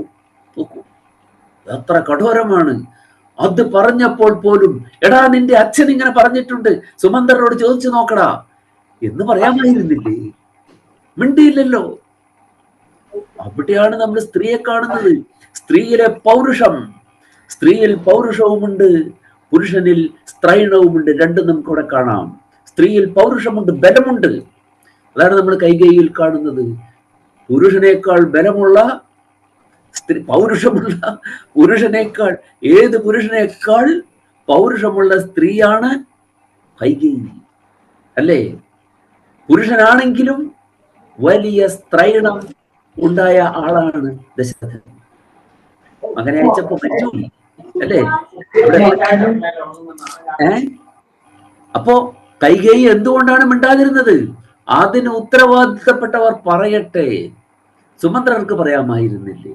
പോരാ, ഏറ്റവും ഉചിതനായ ആളാരാണ്? അതിന്റെ ഏറ്റവും വലിയ തീക്ഷണത അനുഭവിച്ച ആൾ രാമനാണ്. പറയുമ്പോൾ പറയട്ടെ. അതുവരെ ഞാൻ മിണ്ടില്ല എന്ന് വിചാരിച്ചാൽ മിണ്ടില്ല. നമ്മൾ പറയാറുണ്ട് സ്ത്രീക്ക് ഒരു രഹസ്യവും സൂക്ഷിക്കാൻ പറ്റില്ല എന്നുള്ളത്. സ്ത്രീക്ക് രഹസ്യം സൂക്ഷിക്കാൻ പറ്റുമോ എന്നുള്ളത് കൈകേയിയെ കണ്ടു പഠിക്കട്ടെ. അതുകൊണ്ട് ഈ രാമായണ മാസത്തിലെങ്കിലും നമുക്കൊരു ബോധ്യമുണ്ടാകണം. കൈകേയി ആരാണ്? കൈകേയി എന്ന സ്ത്രീ രത്നം നമ്മുടെ മനസ്സിൽ ഉണ്ടാകണം. അതാണ് വാൽമീകിയുടെ ദർശനം. അധ്യാത്മരാമായണത്തിലേക്ക് വന്നപ്പോ, അത് കിളിപ്പാട്ടിലേക്കും കൂടെ വന്നപ്പോ കുറെ കൂടെ അതിന് ഡൈലൂഷൻ വന്നിട്ടുണ്ട് എന്നൊരു സത്യം നമ്മുടെ മനസ്സിൽ ഉണ്ടാകണം. തീർച്ചയായിട്ടും സാറിന്റെ ഈ വ്യാഖ്യാനം നമ്മളുടെ ഈ രാമായണ മാസം തുടങ്ങുന്ന ഈ മാസം, ഈ ദിവസം നമ്മളെ പുനഃചിന്തനം ചെയ്യാനായിട്ട് അവസരം നൽകുകയാണ്. തീർച്ചയായിട്ടും അതിന് കഴിയട്ടെ എന്ന് ആഗ്രഹിക്കുന്നു. നമുക്ക് നിർത്താമെന്ന് വയ്ക്കാം. മറ്റൊന്നുമില്ലെങ്കിൽ പ്രാർത്ഥനയോടെ സമാപിപ്പിക്കാം. ഓം വിദ്യാധിരാജായ നമഃ.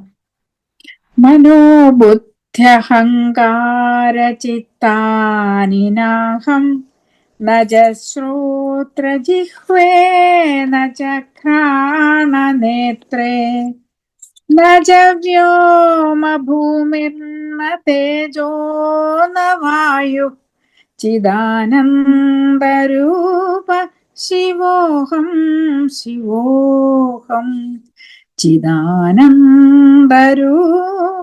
शिवोऽहं शिवोऽहं न च प्राणसंज्ञो न वै पञ्चवायुः न वा सप्तधातुर्न वा पञ्चकोशः न वाक्पाणिपादं न चोपस्थवायु चिदानन्दरूप शिवोऽहं शिवोऽहं चिदानन्दरूप